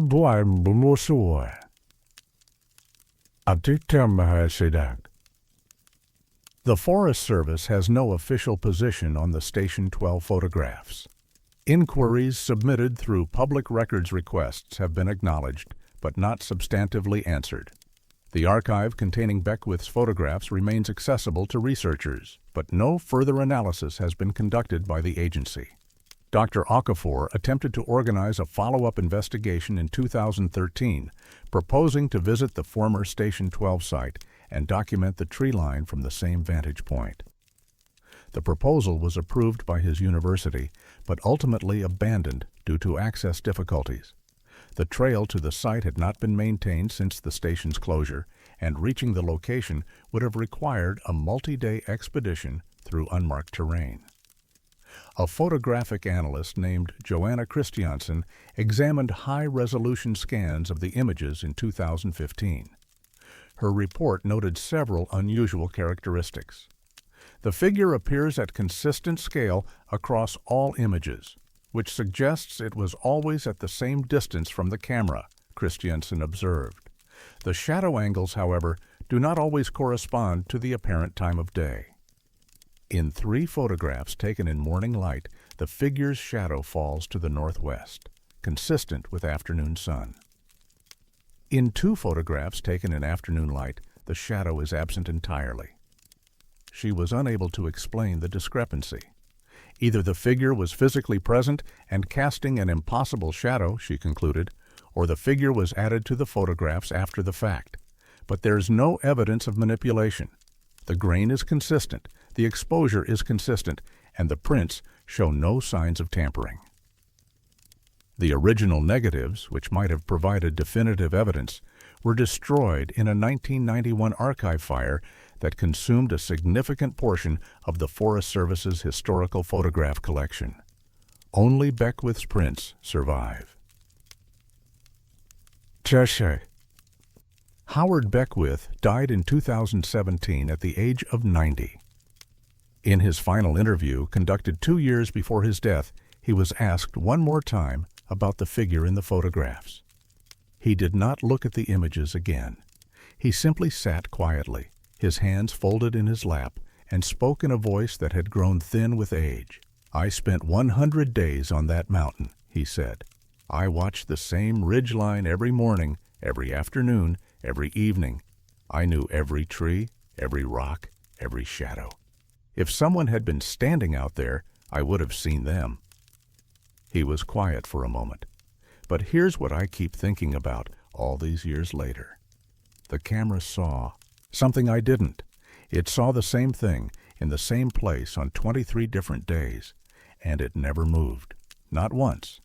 It just stood there, watching. He shook his head slowly. "I don't know what the camera saw, but I know what I didn't see. And I've spent 50 years wondering which one of us was right." The photographs remain in the archive. The figure remains at the tree line. 23 images spanning 80 days, documenting something that was either always there or never there at all. The Station 12 site is overgrown now. the tower long gone, the view it once commanded returned to wilderness. If you were to stand where Howard Beckwith stood in the summer of 1963, you would see mountains, forest, and sky. And perhaps at the edge of the tree line, 400 yards to the northeast, you would see nothing at all. Or perhaps the camera would see something different.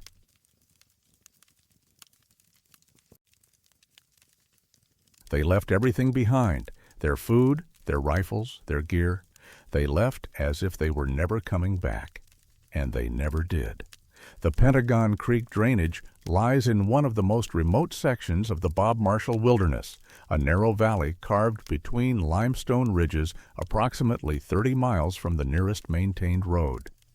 The terrain is dense with lodgepole pine and spruce, cut by steep ravines and deadfall that makes cross-country travel exhausting even for experienced woodsmen. The creek itself runs cold and clear, fed by snowmelt from Pentagon Mountain to the north, draining eventually into the South Fork of the Flathead River. In the 1950s, the area was known among serious hunters as prime elk territory, difficult to access, lightly pressured, and far enough from civilization that a man could spend 2 weeks in the drainage without seeing another human being. The remoteness was the point.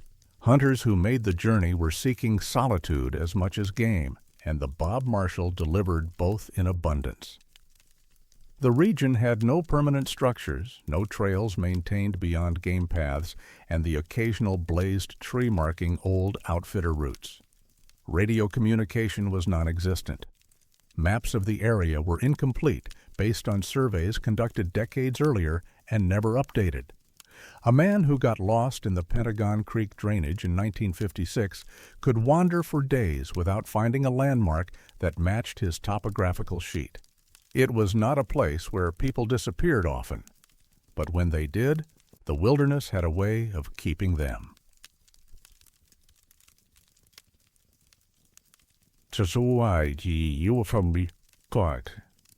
The hunting party departed Great Falls on October 1st, 1956.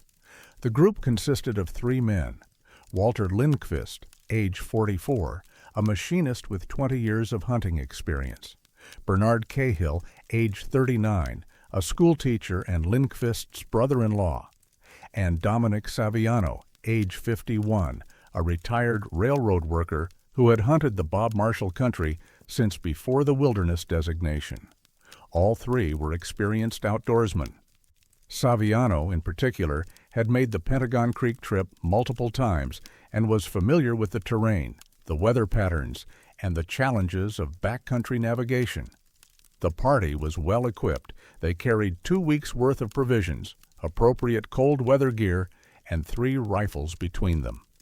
They had filed a trip plan with a family member in Great Falls, indicating they expected to return by October 15th.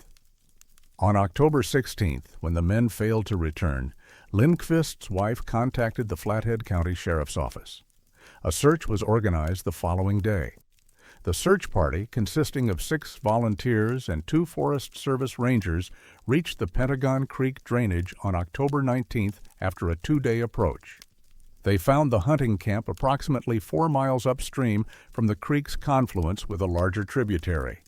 The camp was intact. 2 canvas tents stood pitched and secured. Sleeping bags were rolled inside. Food supplies, including canned goods, dried meat, and coffee, were stored in a bear-proof cache. 3 rifles leaned against a fallen log near the fire pit. Personal effects, wallets, watches, hunting knives, were found inside the tents. The fire pit contained cold ash. Based on the condition of the wood, searchers estimated the fire had not been lit for at least a week. There was no sign of the 3 men.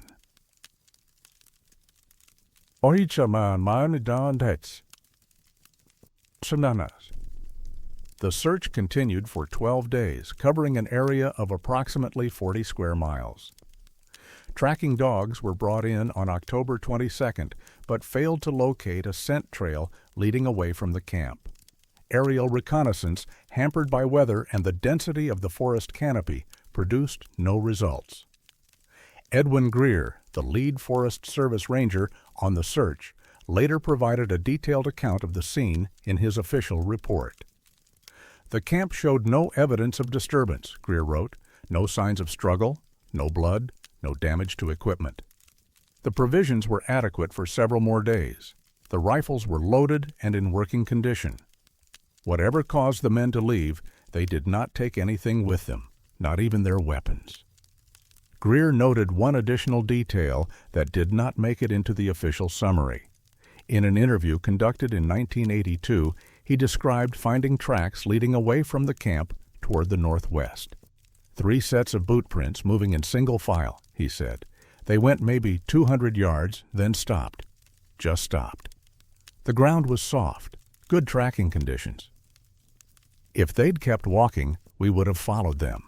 But the tracks ended, like the men had just stepped off the earth." He was asked whether the tracks might have been obscured by weather or animal activity. "No," Greer replied. "The tracks were clear. They ended in the middle of a clearing on level ground with no disturbance around them. I've been tracking in these mountains for 30 years. I've never seen anything like it." A second searcher, a volunteer named Francis Dunlap, offered a different perspective. He had known Dominic Saviano personally and refused to believe that an experienced woodsman would abandon a well-supplied camp without cause. "Dom knew that country better than anyone," Dunlap said. "If something spooked him enough to leave his rifle behind, it wasn't a bear. It wasn't a mountain lion. It was something he didn't think a rifle would help with."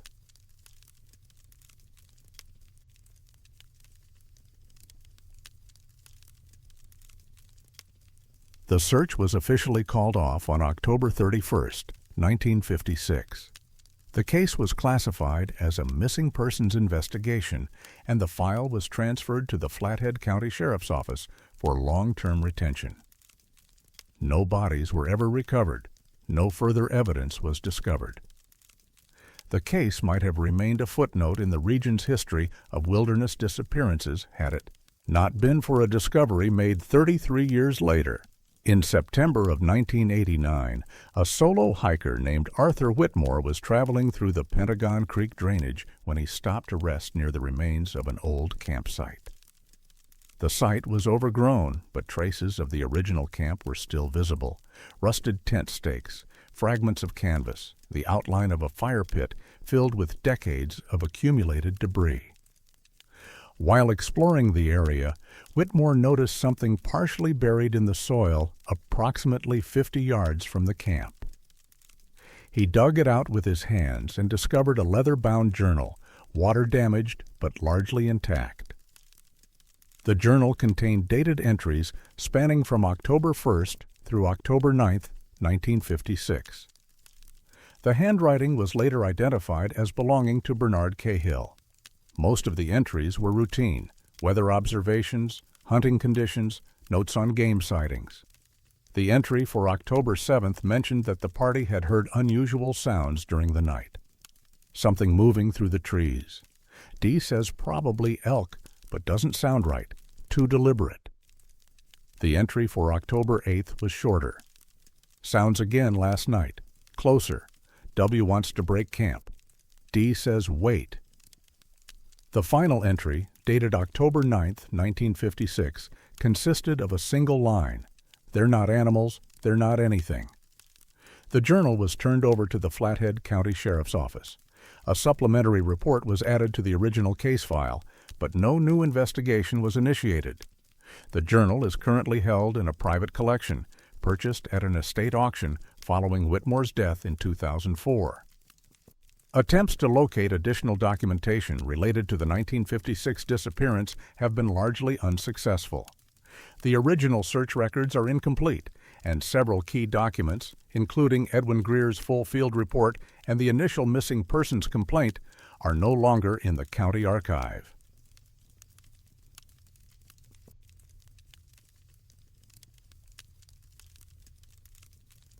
The Pentagon Creek drainage remains as remote today as it was in 1956. The trail access has not improved, the terrain has not been developed, and the area sees fewer than 100 visitors in an average year. The site of the hunting camp is no longer marked, and the forest has reclaimed whatever traces the original search parties left behind. Walter Lindquist, Bernard Cahill, and Dominic Saviano were never found. No remains, no clothing, no equipment beyond what was discovered at the camp. 3 men walked into the wilderness with 2 weeks of supplies and 3 loaded rifles. They set up camp, built a fire, and waited for elk. And then, sometime between October 9th and October 19th, they walked away from everything they had brought with them, leaving behind a journal that offered no explanation, only a single sentence that has haunted researchers for decades. They're not animals. They're not anything. Bernard Cahill wrote those words. He was a schoolteacher, a practical man, trained to describe the world in clear and precise terms. Whatever he saw in that drainage, whatever compelled him to write that final entry, it was something he could not name. The Pentagon Creek drainage keeps its secrets. It kept 3 men in 1956, and it has never given them back. The journal remains a fragment of testimony from someone who saw something he could not explain and then vanished before he could try.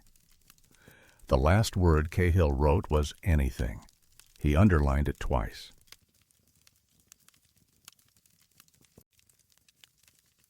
The earth has a pulse. Near Scapegoat Mountain, something was keeping time. Scapegoat Mountain stands at 9,204 feet along the southern boundary of the Bob Marshall Wilderness, a massive limestone formation that dominates the skyline for miles in every direction. The mountain takes its name from a Blackfeet legend involving a sacrificial goat, though the details of the story have been lost to time and the reluctance of tribal elders to share sacred narratives with outsiders. The terrain surrounding the peak is characterized by alpine meadows, dense conifer forest, and the exposed limestone formations that define the region's geology. The bedrock beneath Scapegoat Mountain is primarily Mississippian-era limestone, approximately 340 million years old. The formation is known to contain solution cavities and fracture systems created by groundwater movement over geological time. However, systematic surveys conducted in the 1980s determined that the area lacks the extensive cave systems found in other limestone regions. The rock is dense, the fractures are sealed, and groundwater penetration is limited. The mountain sits at the edge of the Scapegoat Wilderness, a designated roadless area that adjoins the Bob Marshall to the north. Access requires a minimum 2-day approach from the nearest trailhead, and the area sees limited human visitation outside of the hunting season. The isolation is compounded by the terrain's difficulty, steep grades, unstable scree, and weather that can shift from calm to dangerous within hours.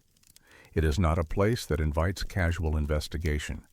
It is not a place that reveals its secrets easily. In the summer of 2007, a geological survey team arrived at Scapegoat Mountain to study microseismic activity associated with regional fault systems. What they found had nothing to do with fault systems, and no one has been able to explain it since. The survey was funded by the United States Geological Survey as part of a broader effort to map seismic hazards in the northern Rocky Mountain region. The field team consisted of 3 researchers: Dr. Henrik Johansson, a seismologist from the University of Utah, a graduate student named Priya Ramaswamy, and a field technician named Oscar Villanueva.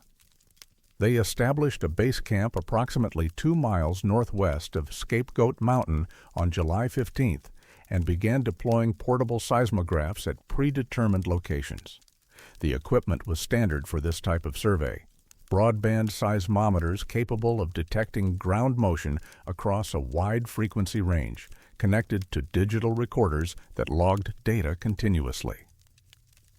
The instruments were sensitive enough to register distant earthquakes, local rock falls, and even the footsteps of large animals passing nearby.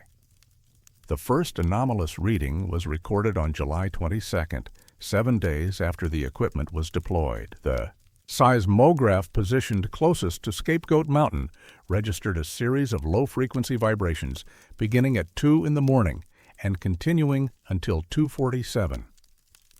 The pattern was rhythmic, a consistent pulse occurring approximately once every 4.3 seconds for the duration of the event. Dr. Johansen initially attributed the signal to equipment malfunction or local interference. He checked the instrument, replaced the battery, and verified that the sensor was properly coupled to the bedrock.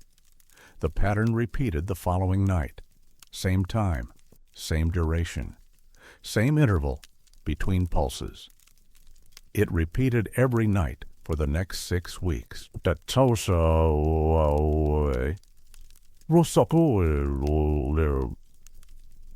Priya Ramaswamy was responsible for analyzing the data collected during the survey.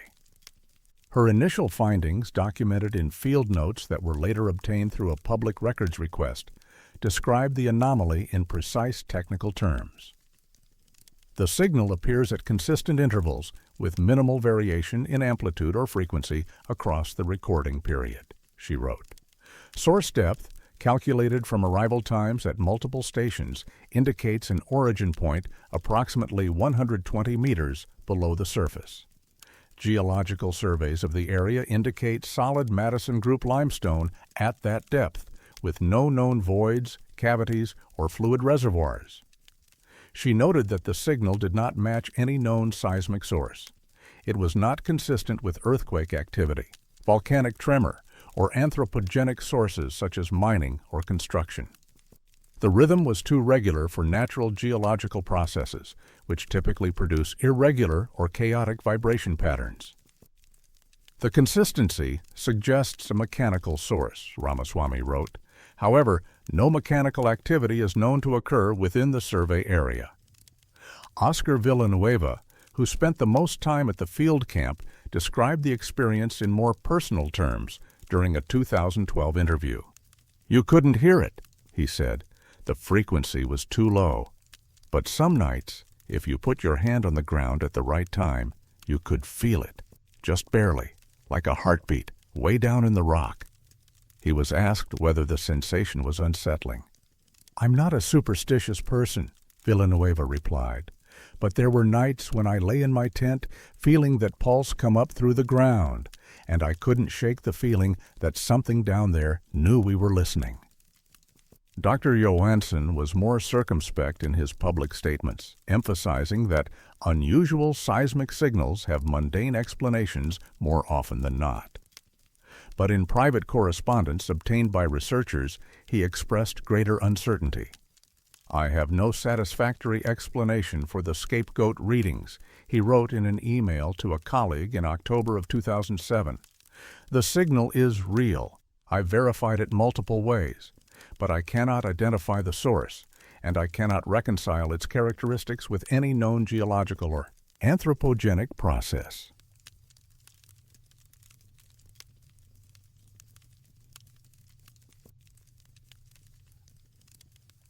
The survey concluded on August 31, 2007. The data was compiled into a preliminary report and submitted to the USGS for review. The report documented the seismic monitoring results, including the anomalous readings from the Scapegoat Mountain Station. The report was never published. A Freedom of Information Act request filed in 2010 sought access to the complete survey data and any internal analysis of the scapegoat anomaly. The response, received 14 months later, provided partial documentation but noted that certain data files associated with Station 7 have been designated for restricted access, pending further review. No explanation was provided for the restriction. No timeline for the review was offered. Dr. Johansen left the University of Utah in 2009 to accept a position at a research institute in Sweden. He has not published any further work on the Scapegoat Survey. Attempts to contact him for interviews have been unsuccessful. Priya Ramaswamy completed her doctoral degree in 2011 with a dissertation on regional seismicity in the Northern Rockies. The dissertation makes no mention of the Scapegoat anomaly. When contacted by a journalist in 2014, she declined to comment on the survey, stating only that the data from that project remains under review by the funding agency. Oscar Villanueva returned to fieldwork with other research teams, but reportedly refused assignments that required him to work in the Scapegoat region. A colleague who worked with him in 2015 described him as reluctant to discuss the 2007 survey. The geological characteristics of the area beneath Scapegoat Mountain remain unchanged from what was known before the survey. There are no caves at 120 meters depth. There are no voids, no aquifers, no fault lines that might explain a rhythmic vibration pattern. The rock is solid limestone, compressed by the weight of 340 million years, silent and still. Except apparently between 2 and 2:47 in the morning, when something 400 feet down begins to pulse. The portable seismographs used in the 2007 survey were removed when the field team departed. No permanent monitoring equipment has been installed at the Scapegoat Mountain site since. The USGS has not announced any plans to conduct follow-up research. The anomaly remains in the data, 6 weeks of recordings showing a signal that should not exist, emanating from a source that cannot be identified, following a pattern that no geological process can explain. Henrik Johansson's final field note, written on the day the team broke camp, was discovered in a folder of miscellaneous documents released under the FOIA request. It consists of a single observation. The signal stopped at 2:47 a.m. on August 30th, he wrote. The final pulse occurred at the exact moment we began dismantling Station 7. I do not believe this is coincidental. I believe it was aware that we were leaving. He underlined the word aware. The bedrock beneath Scapegoat Mountain is 340 million years old. It contains no caves, no voids, no spaces where something might move or breathe or keep time. It is solid rock, silent and unchanging, pressed into permanence by the weight of geological ages. And yet, for 47 minutes every night, for 6 consecutive weeks, something down there was counting. It may still be counting now. No one has gone back to check.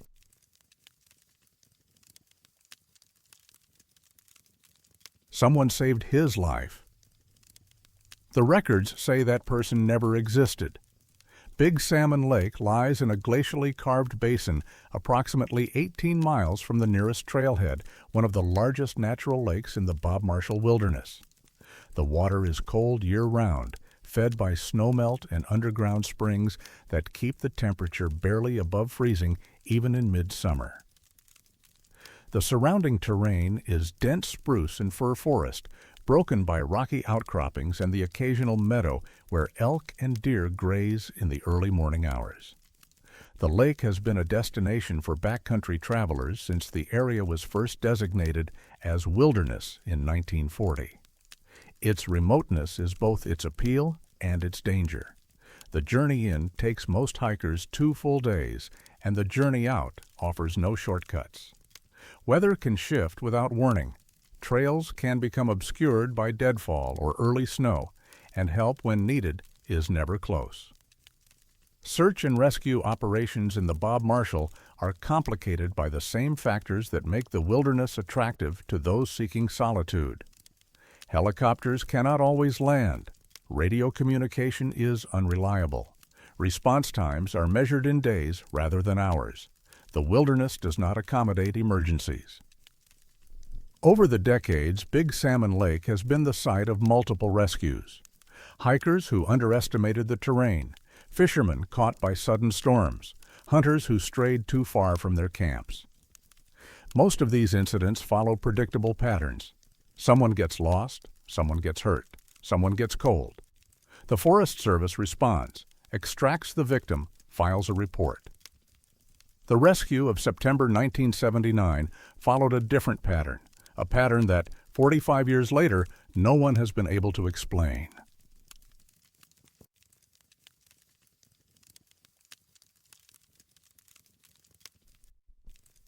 The subject of the rescue was a 34-year-old accountant from Billings named Jeffrey Hausman. He had entered the wilderness on September 10th with plans to spend 5 days fishing at Big Salmon Lake, a trip he had made twice before without incident. He was experienced, adequately equipped, and familiar with the route. On September 14th, Hausman failed to return to his vehicle at the Monterey Creek trailhead. When he had not appeared by the morning of September 15th, his wife contacted the Flathead County Sheriff's Office, and a search was initiated. The search team located Hausman on the afternoon of September 16th, sitting on the eastern shore of Big Salmon Lake. He was suffering from moderate hypothermia and appeared disoriented, unable to provide clear answers about how long he had been at the lake or why he had not attempted to hike out. His clothing was damp, his food supplies exhausted, and his fire-starting equipment was missing.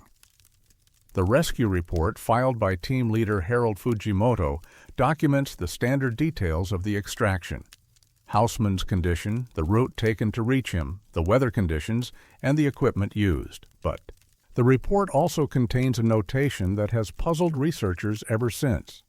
Under the section labeled Circumstances of Discovery, Fujimoto wrote, "Subject was found in the company of a second individual, male, approximately 50 to 60 years of age, wearing Forest Service uniform of outdated style.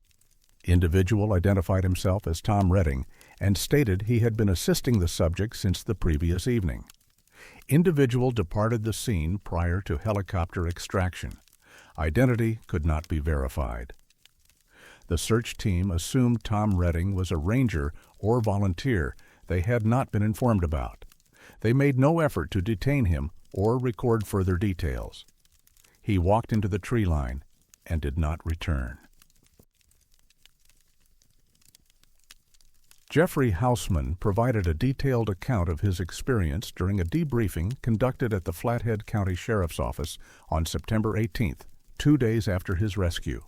The transcript of that interview was obtained through a public records request in 2016.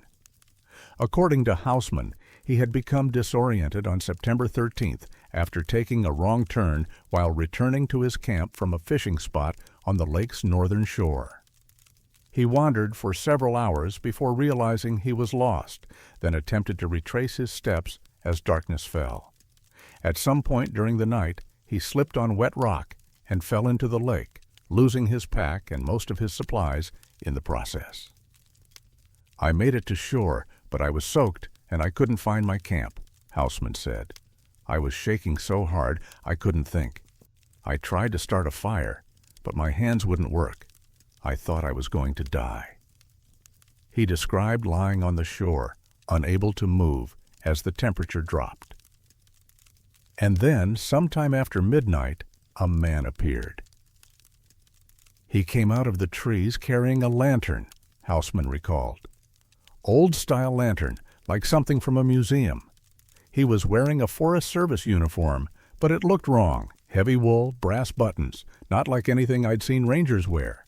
He didn't say much, just helped pet me up, got me moving, built a fire. The man introduced himself as Tom Redding. He told Hausman he worked in the area and had heard him calling for help. He stayed with Hausman through the night and into the following day, keeping the fire lit, sharing water from a canteen, speaking little. "He saved my life," Hausman said.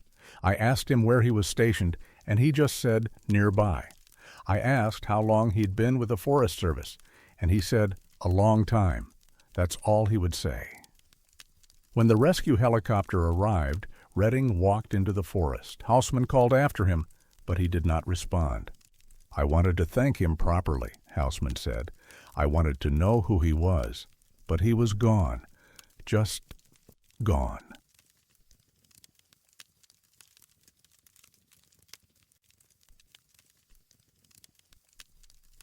The Forest Service has no record of anyone named Tom Redding ever being employed in Montana.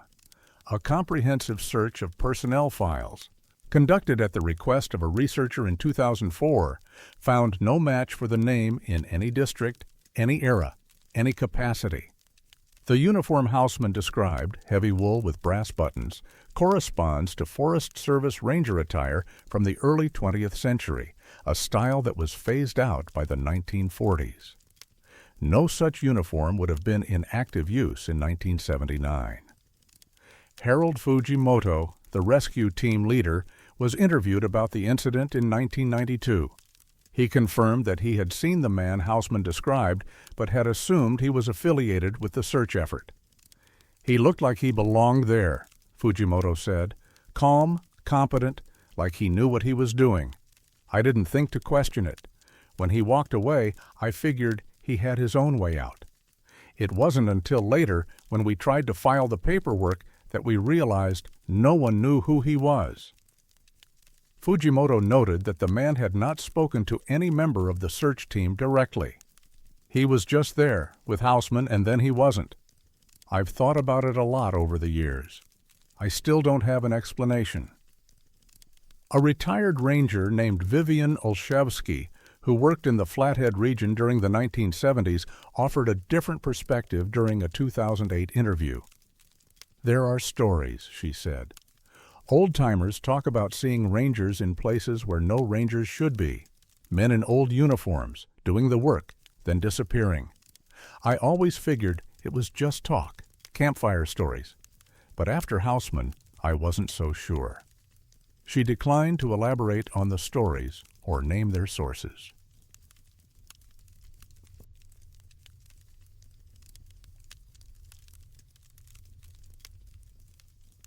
Jeffrey Houseman returned to Billings after his rescue and resumed his career as an accountant. He did not return to the Bob Marshall Wilderness. In interviews conducted over the following decades, he remained consistent in his account of the events at Big Salmon Lake. He described Tom Redding as soft-spoken, methodical, and oddly formal in his manner. He recalled the man's hands as rough and weathered, the hands of someone who had spent years working outdoors. He remembered the lantern's light as steady and warm, unlike any modern flashlight or headlamp. He never wavered on the name, Tom Redding. The man had introduced himself clearly, without hesitation, as if the name were as real and ordinary as Houseman's own.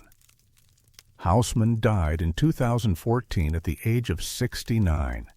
In his final interview, conducted 3 years before his death, he was asked whether he had ever doubted his experience, whether, in retrospect, he might have imagined the man who saved him. He was quiet for a long moment. I was hypothermic, he acknowledged. I was confused. I know what people think.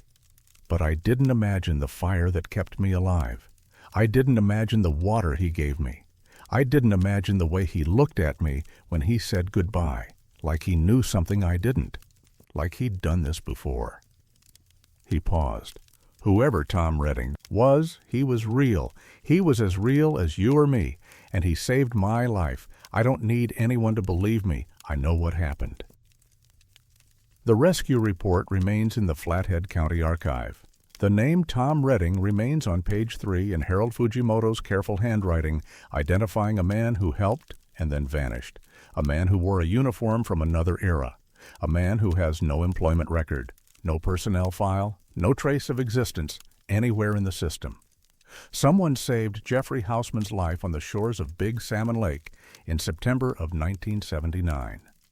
The Forest Service says that person never existed. Jeffrey Houseman knew otherwise. And somewhere in the wilderness, perhaps, Tom Redding is still doing the work.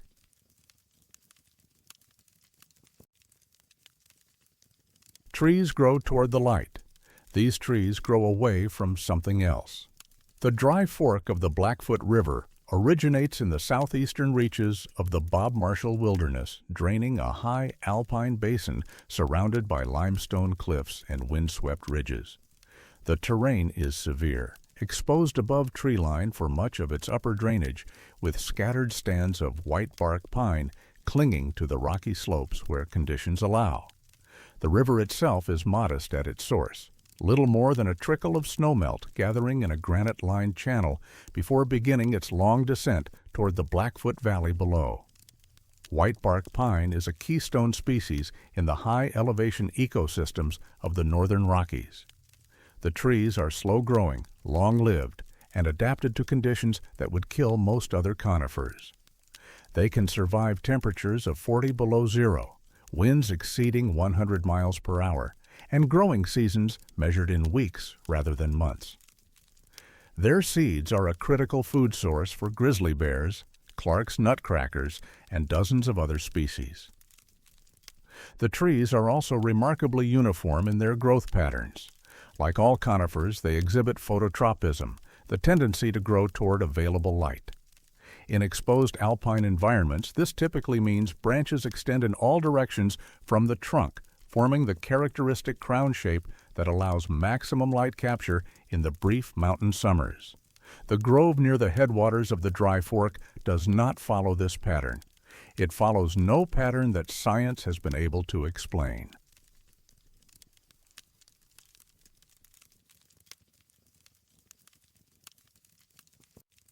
The grove was first formally documented in 1983 by a Forest Service botanist named Dr. Carolyn Westbrook, who was conducting a survey of whitebark pine populations in the Bob Marshall as part of a broader assessment of the species' health. Westbrook had spent 15 years studying high-elevation conifers and was intimately familiar with their growth characteristics. What she found at the Dry Fork headwaters stopped her in her tracks. The grove consisted of approximately 40 mature whitebark pines arranged in a rough circle around a small clearing. The clearing itself was unremarkable, a patch of alpine meadow perhaps 15 feet in diameter, covered in sedge grass and scattered wildflowers. There was no visible feature at its center, no rock formation, no spring, no evidence of past disturbance. But every tree in the grove grew away from that center. The branches on each tree extended exclusively outward, away from the clearing, leaving the side facing the center completely bare. The effect was striking, as if an invisible force at the center of the grove were pushing the branches back, or as if the trees themselves were recoiling from something they could sense but not escape. Westbrook photographed the grove extensively and collected core samples from several trees for dendrochronological analysis. The cores revealed that the oldest trees in the grove were approximately 350 years old, and the asymmetrical growth pattern was present in the earliest rings, meaning the trees had grown this way since they were saplings. Whatever was causing the pattern had been causing it for centuries.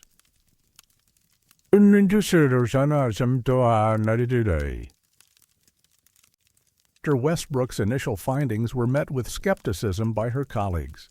Asymmetrical tree growth is not uncommon in alpine environments. Wind, snow loading, and differential sun exposure can all cause trees to develop irregular shapes. But the pattern at the Dry Fork Grove was unique. I've seen flagged trees, Krumholtz formations, every kind of wind damage you can imagine, Westbrook said in a 1991 interview. This was different. The asymmetry was too consistent, too uniform across the entire grove. Every tree showed the same pattern, regardless of its position relative to prevailing winds or sun angle. Something else was at work. She noted that the clearing at the center of the grove showed no evidence of mineral deposits, unusual soil chemistry, or other factors that might influence plant growth. Soil samples tested normal. Water samples tested normal. The only anomaly was the behavior of the trees themselves. A colleague who visited the site with Westbrook in 1985, a plant physiologist named Dr. Marcus Hayashi, offered a more cautious assessment. Trees don't have intentions, Hayashi said. They respond to stimuli, light, gravity, chemical gradients. Whatever is happening at that grove, there has to be a physical explanation. We just haven't found it yet. He proposed several hypotheses: localized magnetic anomalies, underground gas emissions, or perhaps a historical disturbance that had shaped the tree's early growth and been reinforced over generations. None of these theories could be tested without equipment that was impractical to transport to such a remote location. Hayashi visited the grove once. He did not return.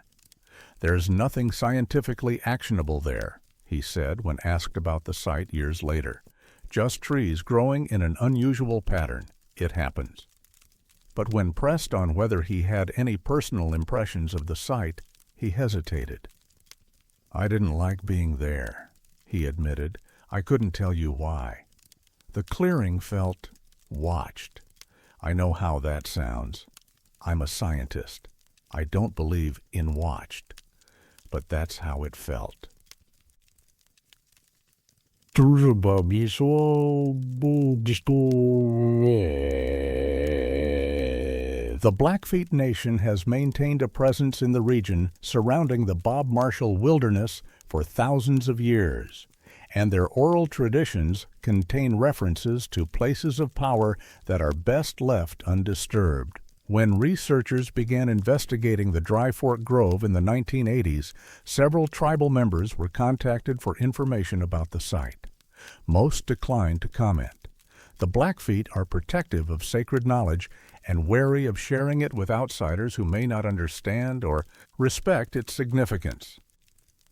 But a few individuals, speaking off the record, provided fragments of context. An elder named Joseph Running Crane, interviewed by a journalist in 1994, confirmed that the grove was known to his people. "We don't go there," he said. "Our grandparents didn't go there. Their grandparents didn't go there. It's not forbidden exactly. It's just not done." When asked what the Blackfeet believed about the site, Running Crane was circumspect.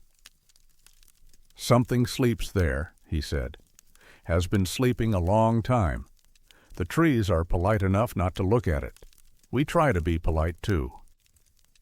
He declined to elaborate on what might be sleeping or why the tree's orientation was significant. He said only that some places have their own rules and the wisest course is to respect them. A Forest Service archaeologist who conducted a cultural resources survey of the area in 2001 found no evidence of historical human activity at the grove. No artifacts, no fire rings, no structural remains.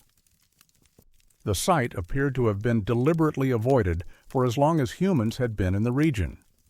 The survey report noted the absence of physical evidence, but included a recommendation that the grove be designated as a culturally sensitive area and excluded from future development or disturbance.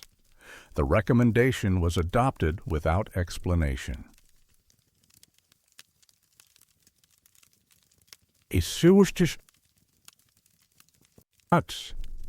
No formal scientific study of the Dry Fork Grove has ever been published. Dr. Westbrook's survey notes and photographs remain in the Forest Service archives, but her findings were never submitted for peer review. She retired from the agency in 1998 and died in 2012 without returning to the site. A proposal to conduct a comprehensive electromagnetic and geochemical survey of the grove was submitted to the Forest Service in 2009 by a team from Montana State University. The proposal was denied on the grounds that the site fell within a culturally sensitive area and that research activities might disturb resources of traditional significance. The denial letter did not specify what resources were at risk of disturbance. Satellite imagery of the Dry Fork headwaters is inconclusive. The resolution is insufficient to detect individual tree branches, and the grove's small size makes it difficult to locate precisely without ground coordinates. A researcher who attempted to identify the site using commercial satellite data in 2017 reported that the area appeared unusually dark in several spectral bands, but acknowledged that this could be attributable to shadowing or sensor artifacts. The grove remains in place, 40 trees arranged around an empty clearing, their branches reaching away from something they cannot see and perhaps do not wish to see.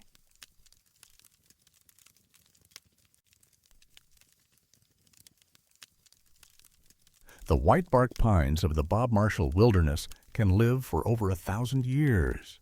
They grow, slowly adapt to conditions that would destroy other species, and bear silent witness to centuries of wind, snow, and silence. The trees at the Dry Fork headwaters are among the oldest in the region. They were saplings when European explorers first reached the northern Rockies. They were mature when the wilderness was designated. They will likely still be standing long after everyone who has studied them is gone. And for all those centuries, they have grown in the same direction, away from the center, away from the clearing, away from whatever presence rests in the 15 feet of alpine meadow that no branch has ever touched. Joseph Running Crane called them polite. Perhaps that is the best word for it. Perhaps politeness is what survival looks like when you are rooted in place and cannot run. The clearing at the center of the grove is empty. It has always been empty. Nothing visible occupies it, nothing measurable, nothing that instruments can detect. But 40 trees, 350 years old, have spent their entire existence looking the other way. And the Blackfeet, who have lived in these mountains longer than anyone, have spent their entire history doing the same. Some things do not need to be understood. Some things only need to be respected. The trees, it seems, have figured that out.